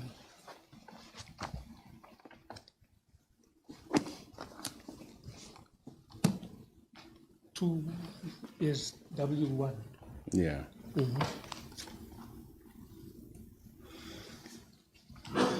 There was a letter addressed to Namgoma Pesca SA from the PS. You see that? Correct, I see, my lord. The subject, horse mackerel quota 2014 fishing season. Yes, my lord, I see. Where it says, I have a pleasure in informing you that the minister has approved the allocation of a horse mackerel quota for 7,000 metric ton to your company. Correct, my lord. Okay. And this quota allocation is made as part of the Namibia-Angola bilateral agreement. Correct, my lord. Okay. Are you the one who allocated this quota? Never, my lord, I am not allocating quotas. You are referring to exhibit V1. Yes, Your Lordship. Okay. A letter by the permanent secretary. I am Yes. not, my lord, I am not allocating quotas, and I want to substantiate what I'm saying here. Okay. And my substantiation is based on the internal memo of under divider number 19T, dated the 1st of July to Bernhard Esau, Honorable Bernhard Esau, Minister, copied to Honorable Chief Samuel Ankama, may his soul rest in peace. From the PS, Mrs. Uritala Hivelwa, Permanent Secretary. Additional horse mackerel quota allocations for the 2014 fishing season. What divider is that? 19. 19.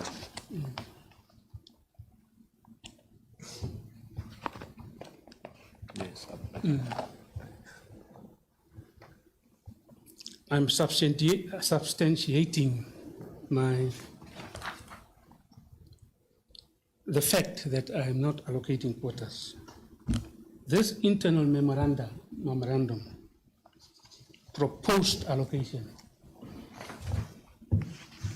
of 92,100, that's now 0.2.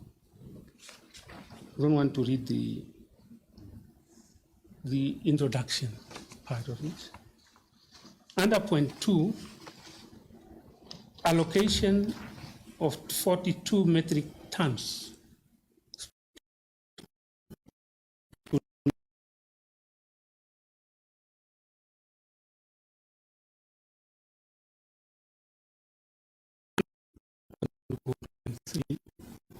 lot of relevance, relevance. It is recommended that the Honorable Minister approve the allocations. So if you approve the allocations, then somebody must have done the allocations, to my layman's understanding. The allocations prepared by who? By the Office of the PS. Prepared by who? By the management. Hence, this very letter is also making reference to inquiries. The letter, which dated the 7th of July 2014, makes reference to inquiries to Mrs. A. Erastus. This is where they said they must make inquiries on the allocation of quotas. This is how I read and understand and comprehend this very matter of. Is it only in respect of this quota allocation or overall general they would say it's recommended that the minister approve the allocation? Yeah, they say approve the allocation. Okay. There are some instances where they say the ministry has allocated as well. Okay. And there's also some others. I can also make reference to that. Okay. Are you saying that when you approve an allocation, you are in actual fact not allocating? I'm not allocating. I am just in concurrence, if I use that word, with what was recommended. But I was not there to take a calculator to say this is the amount of quota for company A or for company P, for company C. If I have to refer you to, I don't determine even the pro rata, what they call in the ministry pro rata, the portion of the TAC to a company or to a right holding company or to any company in terms of agreements or things like that. All right. Now, what would happen? There's a recommendation and you refuse to approve that recommendation. What will happen, my Lord, I testified, whenever I'm getting these internal memos, I am briefed and told that if this is not approved, the repercussions of this very non-approval will impact on the industry, because people who are planning to go and lend very close, don't even know how much quota they have been allocated to, and they won't be able at least to do their procurements, their buying of ingredients, planning maybe the vessel, fuel, planning how many people should be on the crew of the vessel to catch, etc., etc. Those are the issues that is brought under my attention as a minister. So for me, I accept what they do because they are the experts, the technical people who will know very best in terms of what is said, because they also receive the applications for quotas. Mr. Esau, maybe just to simplify it, if you don't approve the allocation, does the allocation still take place without your approval? If we simplify the question and say, even if I don't approve, allocations are still going to continue. There might be such cases. There might be, I'm not saying there is, but there might be such cases whereby allocations, letters of allocations went out prior to my approval, because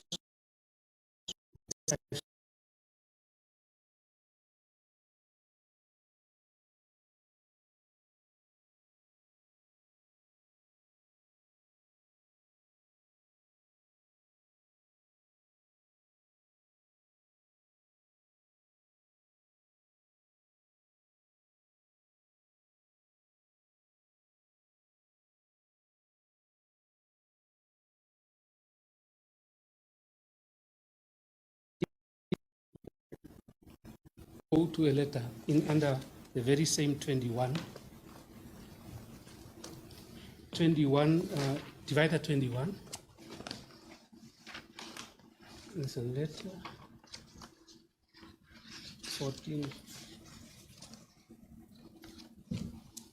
22nd February, which I testified on as well in my evidence in chief, 22nd February 2018. Horse mackerel quota allocation. It's also for Namgoma Peshka. We are together, my lord. Let me just look at that. It's dated what? 22nd of February 2018. 2018. Yes, I'm there. Correct.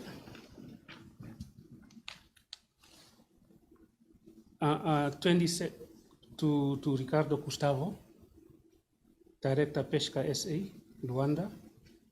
Subject, horse mackerel quota allocation for 2018 fishing season. It is my pleasure to inform your company that the Ministry of Fisheries and Marine Resources has allocated 10,000 metric tons to your company for the current fishing season. That is for the season 2018. The quota allocation is made as part of the Namibia-Angola agreement. Again, acceptance in writing of the additional quota allocation must reach this office before the 28th of February 2018, not later than 1700 hours. Yours sincerely, Dr. Moses Mauri Humbria, Permanent Secretary. I even said during my evidence in chief that I'm indifferent whether I have approved an internal memo or not.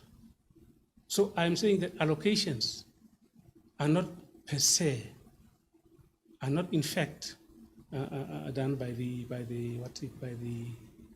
minister. Allocations are recommended to the minister through internal memos for acceptance. And this is what I could testify in terms of the only internal memo.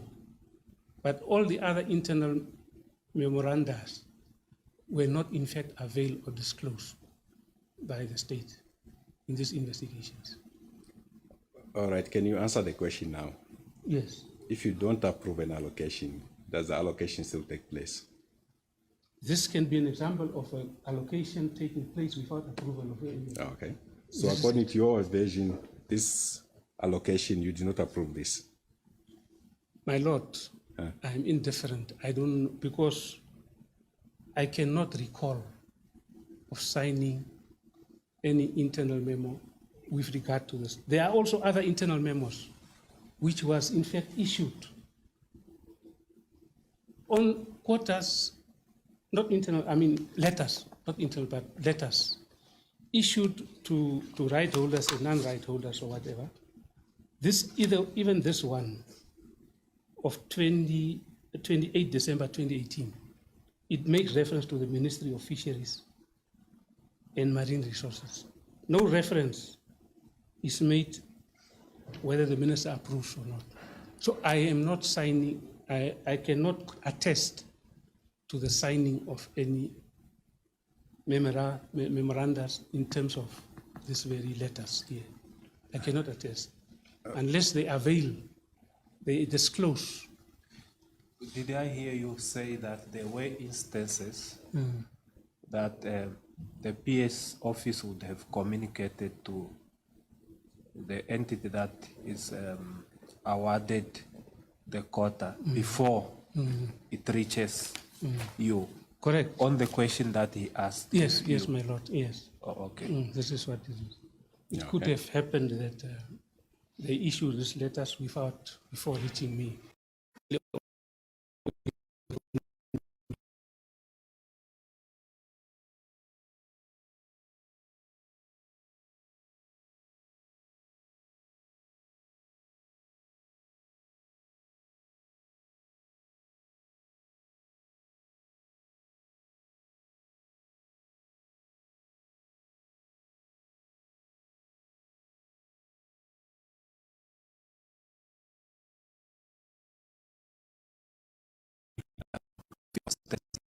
As to allocation and approval. Because you appear to say that, or it appears from what you are putting to him as if allocation was also his aspect. Your Lordship, yes, it's part and parcel of it, but I want to test his version first before. Yes, I'm just raising that issue because then there are letters written Yes. that asks of the minister to approve the allocation. Yes. Maybe that area so that it becomes very clear. Yes, Your Lordship. We'll still come back to that. All right. Because there are still issues I need to take up with the that's applicant. Under Divider 21, there's a letter of 7 July 2014. You have that? Yes, my lord, I am. Which was addressed to the Honorable Victoria de Barros Neto. Yes, yes, my lord, let me see. Which you had signed, is that correct? Yes, correct, my lord. Okay. And this was the allocation of horse mackerel quota, is that correct, for the correct. 2014? Correct, my lord. This is the 7,000 metric ton, which we've already referred to on the letter by the PS. Correct, my lord. It's the same letter of 7 July 2014, Correct. B1. And what did you say? This letter, it's written in first person, yeah? Yeah, And you signed the letter. yes, as prepared. Okay, but it's in first person. Yeah, but it's prepared for me. What do you understand by first person writing? What do you understand when it's a letter is written in first person? Well, I am not a linguistic, but Okay. my understanding is that since the minister of Angola is my equal at that time. We were all ministers. So this letter was prepared in the first person for me to sign off in order to inform her Okay. about what was happening. All And right. that was prepared by the PS What divider again? Your Lordship is divider 21. 21. It's exhibit V3. V3. Oh, yes. Maybe before you go for lunch, can you just read to me what does it say in the second paragraph? I would like to inform your good office that I have allocated horse mackerel, 7,000 metric tons of horse mackerel, quota to Paw Print Investments, trading as Nangoma Pesca Namibia joint venture, company Rex So 24. Okay. So the message that was conveyed to the minister in Angola is that you are the one who allocated the quota. The My 7,000 Lord, metric ton. as prepared, and inquiries also to be made to the permanent secretary, Madam. As we look at the back on the top there, Mrs. U. Rivera. Okay, so in the instance you are saying this information is not correct, you are not the one who allocates. Mr. Esau? Yeah, I'm not allocating quotas. As I said. Okay, so this I just information, approve. this what is information, recommended. this information you conveyed is not correct information. Well, from the conclusion of what you are saying, it's not correct information. For me, I just signed this thing, this letter, in order to allow the process to continue. Okay, so you were lying to the minister that you are allocating quotas. I was not lying to anyone. I was just communicating to what, in fact, was suggested to me by the PS who prepared this, and to whom even this very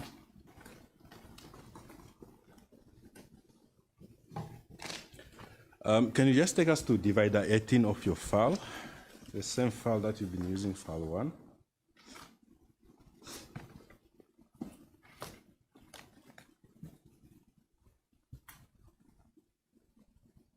Are you there? That's one. That is a letter which you signed at the next page, is that correct? Correct, my lord. Okay, which was addressed to the Honorable Dr. Victoria de Barros Neto. Correct, my lord. Okay. And you went through this letter before signing it? As presented by the then PS Mayor Son. All right, and you agreed with the contents of this letter before signing it? In trust, I had to agree. the trust. Oh, okay. And this letter involved the implementation of the Memorandum of Understanding on Cooperation in the areas of fisheries and aquaculture between the Republic of Angola and the Republic of Namibia, correct? Correct, my lord. Okay. Now, what were you conveying to the Honorable Minister in this letter? Starting from the second paragraph, he has discussed.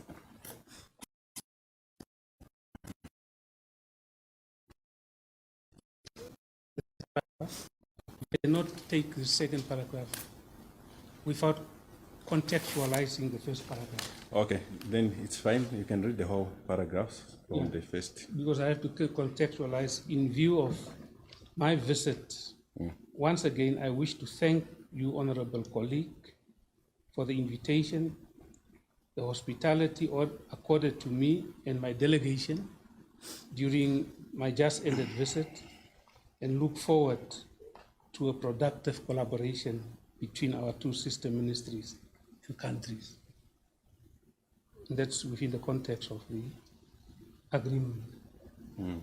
As discussed, I would like to implement this agreement straight away, and as provided under the Marine Resources Act of 2000, Act number 27 of 2000, the government of the Republic will cause that the agreement is published in the government gazette, and thereafter it is required for us as the fisheries authorities under section 35(2) thereof to nominate the fishing company. Okay. That will apply for a quota to harvest marine resources in Namibian waters. All right. So the instance of this letter at the second page was to nominate an Angolan entity, isn't it? In terms of the law, the Marine Resources Act. Oh, okay. All right.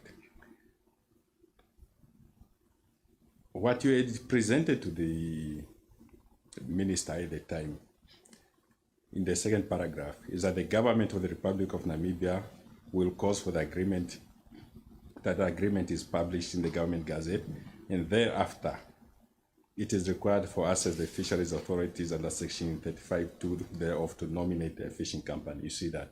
This is what. So what you are conveying is that first it was going to be gazetted. After it's gazetted, you'll nominate a fishing company. Is that correct? This is what the letter says. Okay. But, all right. It's what the letter say. You yourself, what do you say? What do I say? I'm saying that there was a recommendation of allocation of quotas. Yes. in terms of the of the agreement. The MOU, in fact, which I have made reference to, I think it's number 20. I just want to check the way it is. Yeah. Divider 19, dated the 1st of July. That came from the PS office. Yes, this was after. Your letter is 24th Correct, June? 24th of June. Yes. Yeah, after this very 24th of June 2014, an internal memo came on the 1st of July, dated the 1st of July. Okay. Before we get to the 1st of July, can we deal with the 24th Correct. of June? What is reflected here is that the so-called agreement first had to be gazetted, and after the gazetting, nomination takes place thereafter. Is that correct? Correct. Okay. And that is what you were conveying to the minister in Angola? This is what I've reflected in the letter. Okay. And this is not in actual fact what took place. The nomination took place first, and then the gazetting followed a year later. Is that correct? Gazette 2015 followed, but the agreement says, the MOU says that, my Lord, on signature, and I want to refer you to the agreement as well, there's a certain section or provision in the agreement that say on signature, this very, I just want to get the right wording proper. Okay. Is the agreement for the gazetting, this the signed one? Yes, this one. Under 13, divider 13.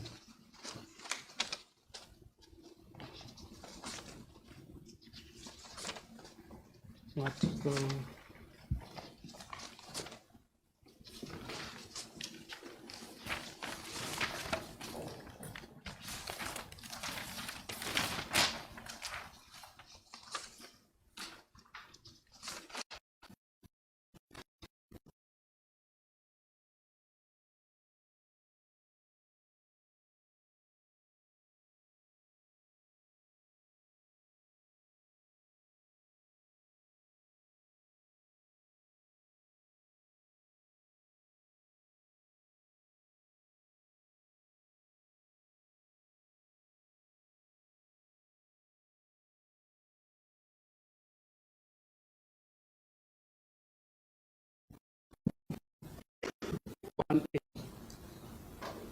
Signed by both parties, and this agreement was signed on the 18th of June 2014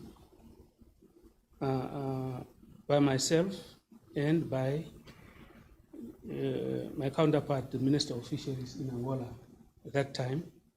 And that is when this agreement, the implementation of this agreement came into effect in terms of trade facilitation, cooperation, Article 18. I see. Article 8, cooperation in business. So that's the memorandum agreement, as you call it, which Correct. you claim you did not read. Yeah, I did not read it at that time, but I've acquainted myself with the content of this very agreement at the when these disclosures came about. And this agreement is very clear that, as I've stated, at the time when this agreement was presented to me, I never had time to read it, but I've put in my trust into the officials, in my principal advisor, to at least that the implementation of this agreement is for sure in line of what was negotiated at technical levels. So when you conveyed the message contained in this letter to the minister in Angola, at that stage, since you did not read that document, you were not aware as to when it came into force. You were not aware? When it came into force. My Lord, I normally get briefed when letters are prepared as well. Yes. I got briefed, and in the briefing, I'm also told that this agreement is of effect. which we have signed in June 2015, and it's on that basis allocation of quotas of 7,000 metric tons. Now, Mr. Esau, coming back to my question, why then did you convey to the minister in Angola that first it has to be gazetted, after the gazetting, the nomination will take place? Why did I communicate to the minister? Yes. My Lord, this was a preparation. This letter was prepared. The 24th of June letter was prepared for my signature. And I have testified that my trust was in the officials in the office of the PS, who was the shepherd of this very agreement. I was a political appointee, and as a political appointee, I have given blessings to what she briefed me. That's it. All right. From what you knew at the time in 2014, was there any agency in implementing this memorandum of understanding and awarding quotas? My Lord, there was, to my briefing, enough quotas in the reserve. That was recommended for that quota to be allocated to Angola. And it was allocated on that basis. The agency matter was availability of the quota. It was available in the reserve, and it was allocated, recommended for allocation to Nangoma. Okay.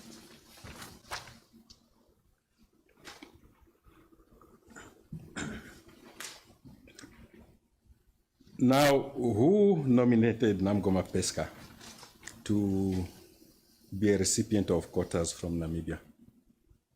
My Lord, October 2013, I received a letter signed by, and I have testified on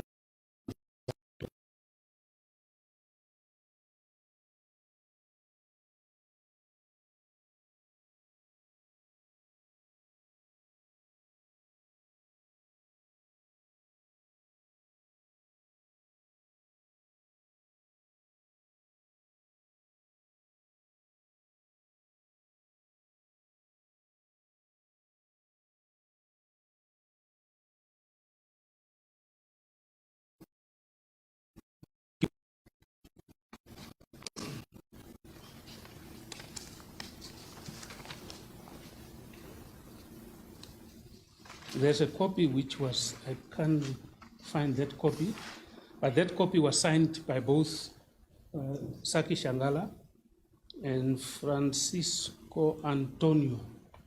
Okay. Dated the 18th of December. Which was addressed to you and the Minister of Angola. Yes. Correct. And based on this very letter, when there was no agreement or any MOU between Namibia and Angola, that was concluded in June 18, 2014. I have referred this letter to the office of the PS, because when you talk about applications for rights, and if you talk about applications for quotas and licenses, this very matter is not in the domain of the minister. It is delegated to the office of the PS in terms of section 61(1) of the Act for applications, for evaluations and things like that. So I have referred that to the office of the PS because I was not aware of any instrument like an agreement or anything. I know there was the agreement of 2007, but that was to be ascertained as well, whether it's of effect or not of effect. And it's on that basis that I've referred this very letter to her, to look into the letter and to see what needs to be done. Okay. Yeah. In the letter that you wrote, the one of 24 June, you made reference to section 35 of the... Maybe before that, it did not come very clear to me as to who nominated this entity. Yeah. I thought that was the question. Yes. The nomination of the entity was prompted from this very, signed thing, from the PS, and they came and told me that I should now, protocol-wise, nominate an entity, which he, in fact, gave the name to me of this, Namgoma. Because there's a Namgoma Peshka, there's a Namgoma, Peshka, SA. And based on that, they prepared the letters for me to sign off to my counterpart. Because it's a country-to-country matter and not an internal issue. Okay. No, it's fine. You've answered my question, because I was going to refer you to section 35, subsection 2 of the... You've answered the question through the court of the Fisheries and Marine Resources Act, where it makes provision for the person to be nominated by the parties to the agreement. Okay, so you said that you are the one who nominated Namgoma Pescas. On advice. On advice, okay. On advice by the PS office.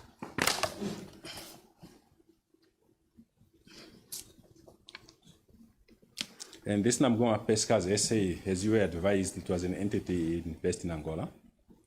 It was an entity based in Angola, to my recollection. Okay. This is Namgoma Pesca?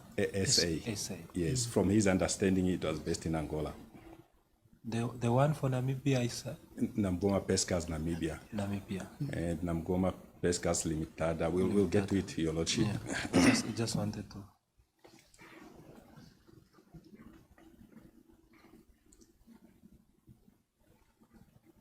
All right. So after your nomination, you sought the concurrence of the minister, the then Minister of Fisheries in Angola, to accept that.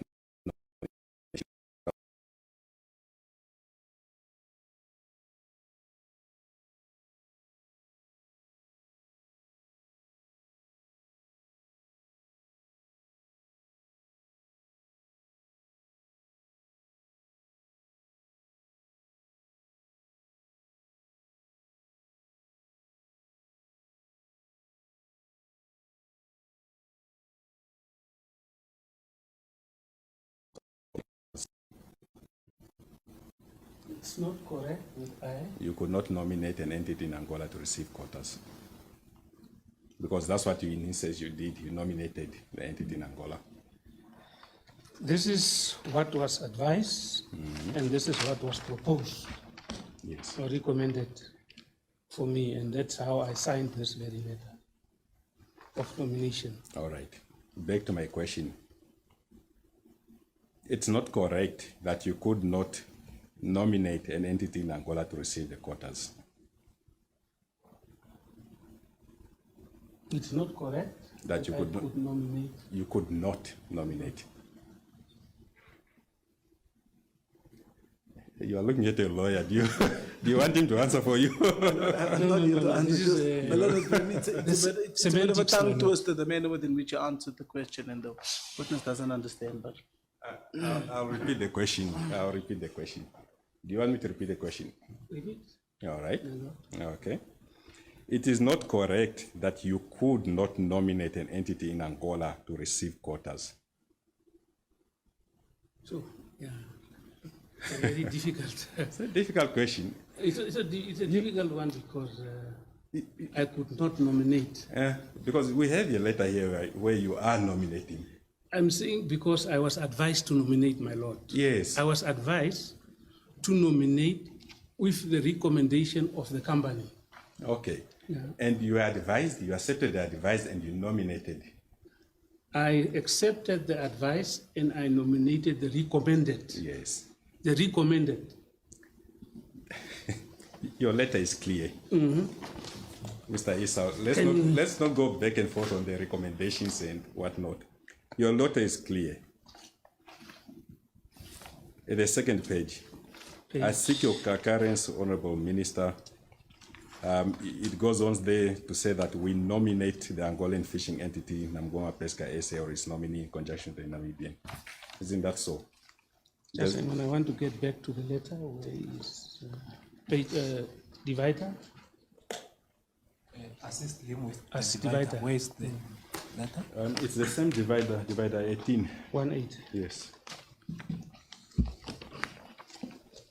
Can you refer me to the paragraph, to the para? The second page, second paragraph.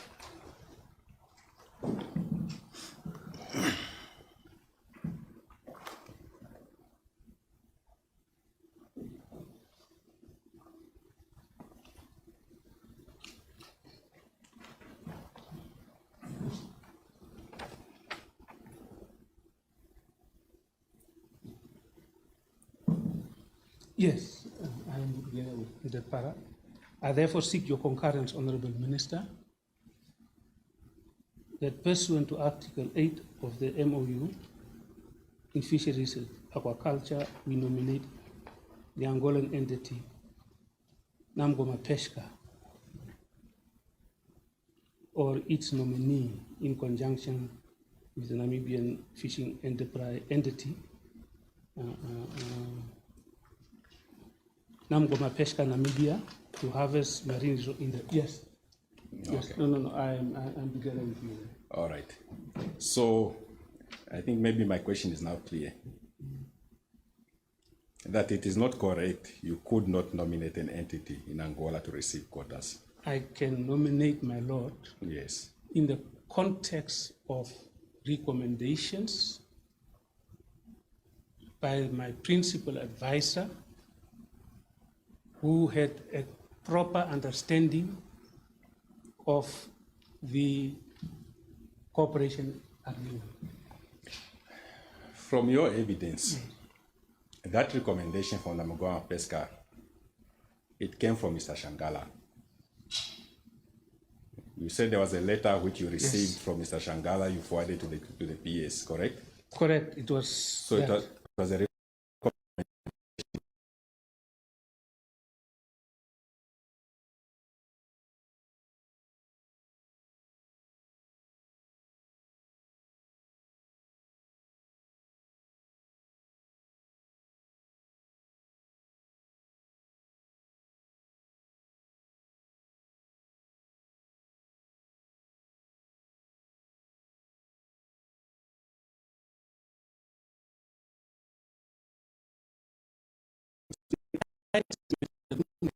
capacity to do any due diligence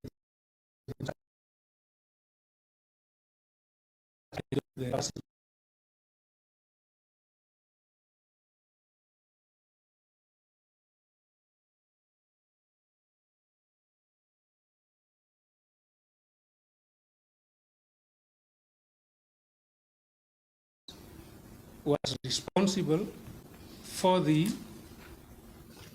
applications of rights. They were responsible for the applications of any other quotas or licenses. So based on that, my lord, I've referred this letter to the PS, and the PS came back, prepared this letter, which is referred to now, which is dated the 24th of June, 2014, and wrote it for my signature, which I have signed off on the 25th of the 6th, 2014.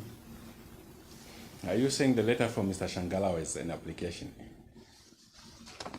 My lord, anything with reference to harvesting or fishing, anything by implication means for sure they are showing the interest in the harvesting of marine resources. All right. So the first time that you saw Namgoma Pesca SA, that entity, was in this letter written by Mr. Shangala and Mr. Santos. Seeing Namgoma Pesca for the first time. When you became aware of this entity, when was it? Was it before this letter or after this letter? My lord, to be honest and to be straightforward, I have not paid attention to Namgoma Peshka SA or Namgoma Namibia, Namgoma, what is this? Namgoma Peshka Namibia. In fact, even up to date, I won't know even the names of some right holders. I know some, yes, but all I cannot remember, I cannot recall. So it's not the first time for me. Okay. Mr. Esau, Yes, sir. this letter,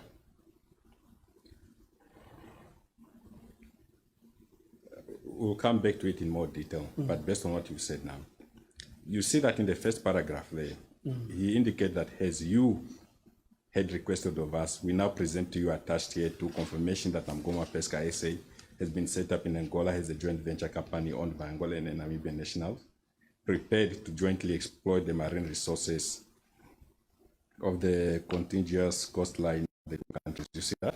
Yes, I see. And then at the bottom, he states that to realize the cooperation between the nationals of the two countries, the honorable ministers may now designate them under the laws of the Republic of Angola and the Republic of Namibia and issue was party to an arrangement of Enforcer. Enforcer, it's an entity for marketing purposes. So it was not an issue of having really entered into it. And by the way, during December 2013, as I've testified already, I was engaged and my mind was set with my brother who was terminally ill, suffering from pancreatic cancer, and he was at Paramount Hospital at that time.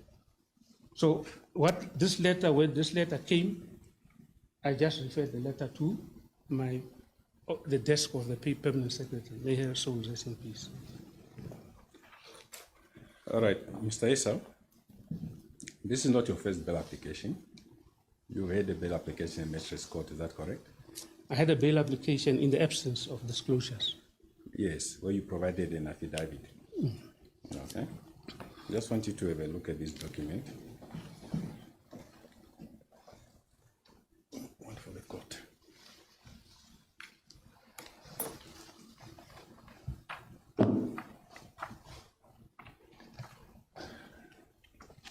That is your affidavit that you provided to the court. Is that correct? Correct, my lord. And you signed that affidavit. Is that correct? Yes, my lord, I signed it. You initialed each page. Pages, yes, initial, took note of. Excuse me? Took note of, my lord, of the pages. You initialed Which page is that? all the pages at the right bottom. Yes, my lord. Okay, so you were confirming the contents of the affidavit. Yes, my lord. And you read this affidavit, is that so? For sure, I read the affidavit. And you provided the information contained in this affidavit. Correct, my lord. Okay. I just want to take you to paragraph 35 of that affidavit, page 11.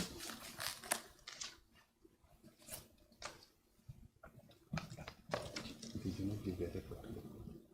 Yes. All right, maybe can you read into the record, what were you informing? And this was under oath, yeah? Correct. This affidavit. Correct. So what were you informing the court under paragraph 35? Once gazetted, any fishing company in Angola could have been designated to receive a quota in terms of Section 35(2) of the Marine Resources Act. At no stage did I or could I nominate an entity in Namibia, in Angola, which was to receive such quota. This was purely at the discretion of the Republic of Angola and their designated representative. This information is not factually correct. My lord, this is what I have said in my affidavit. In the absence of the disclosures, because I was in prison that time when I had to do this very affidavit.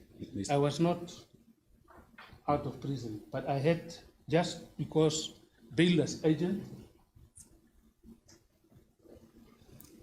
You have not answered my question. It's a simple question. This information is not actually correct. Yes. I see. It's not enough to say, see, I want to find out. Do you confirm if this information is not factually correct? My Lord, if you compare this paragraph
it was only after Judge or Acting Judge Liebenberg gave the order for the disclosure.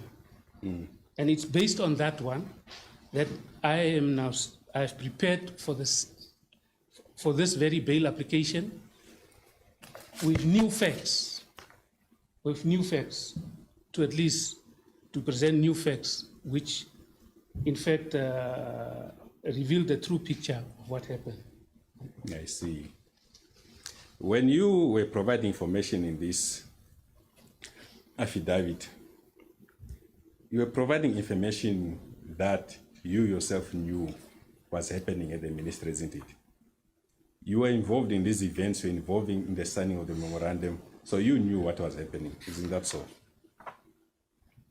I told you, my Lord, in fact, I knew what was happening in the ministry on briefings that I was receiving from the officials of the ministry. Okay. That's what I knew. Okay. But from, for heaven's sake, or for what, after the disclosure, that's when I started to realize, this is what was happening, because I was already out of the ministry. I never had access to documentations.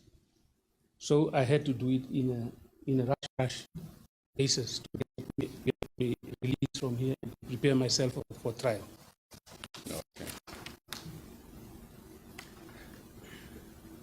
On the last page 39 of this document, what declaration was put there? Page 39 of your affidavit. What declaration was put there?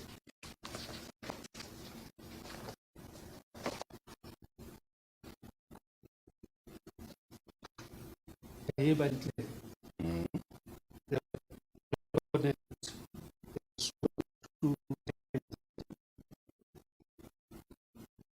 in my window on the 6th day of last February, he declared as follows: that the facts here contain for which personal knowledge that accepts the content thereof. And he has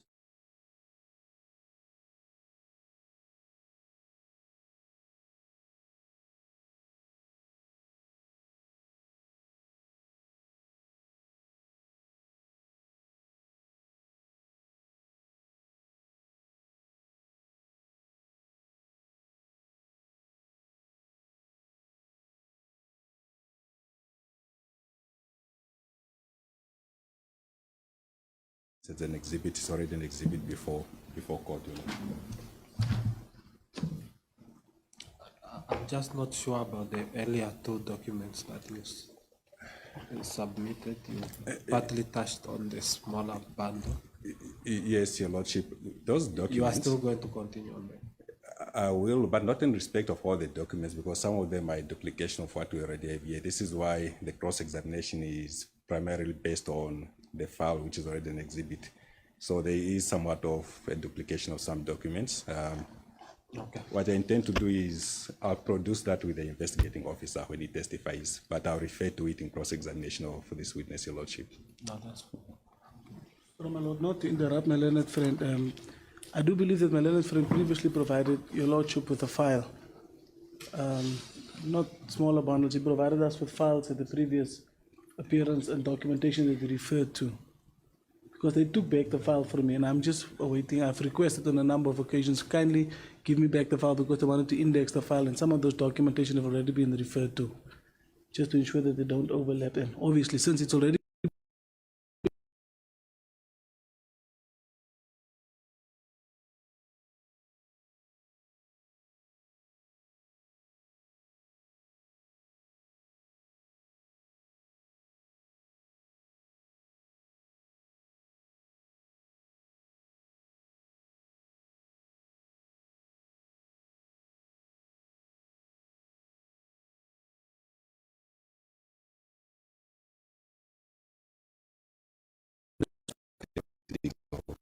They still have time to proceed. okay. But in any event, it's also a duplication of some of the documents already submitted before court. As it pleases the court, Your Lordship.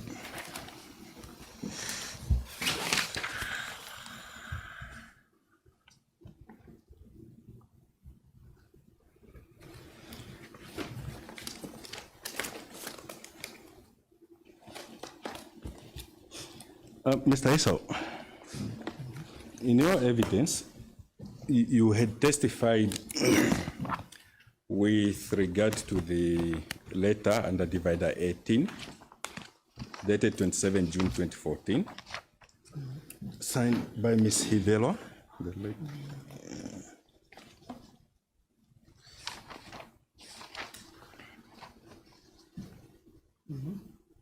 Yes, ma'am. 27. And from your evidence, you said that you are not aware of this letter and you're not copied in it. You recall that? This letter. Yes. All right. And you went on to say that you are not even aware, you don't know paw print. You remember that? Can't recall. Let's have a transfer. Okay. No, that's what I have.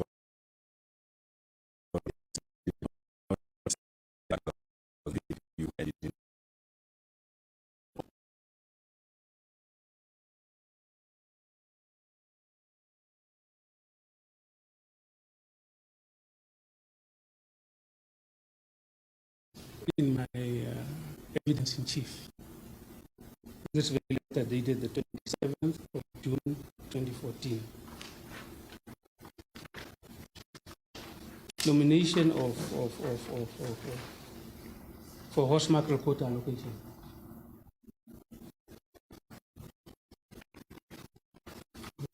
Yes.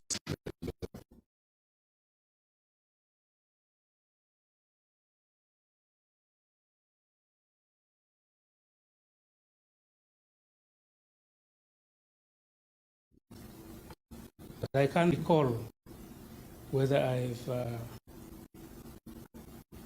I've seen this letter, but in the disclosure, it was covered,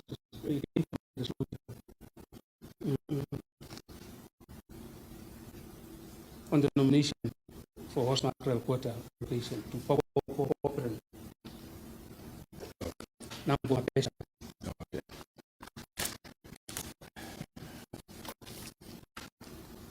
I just want to see the consistency of your evidence. In June, were you aware of paw print investments YLPD in June 2014?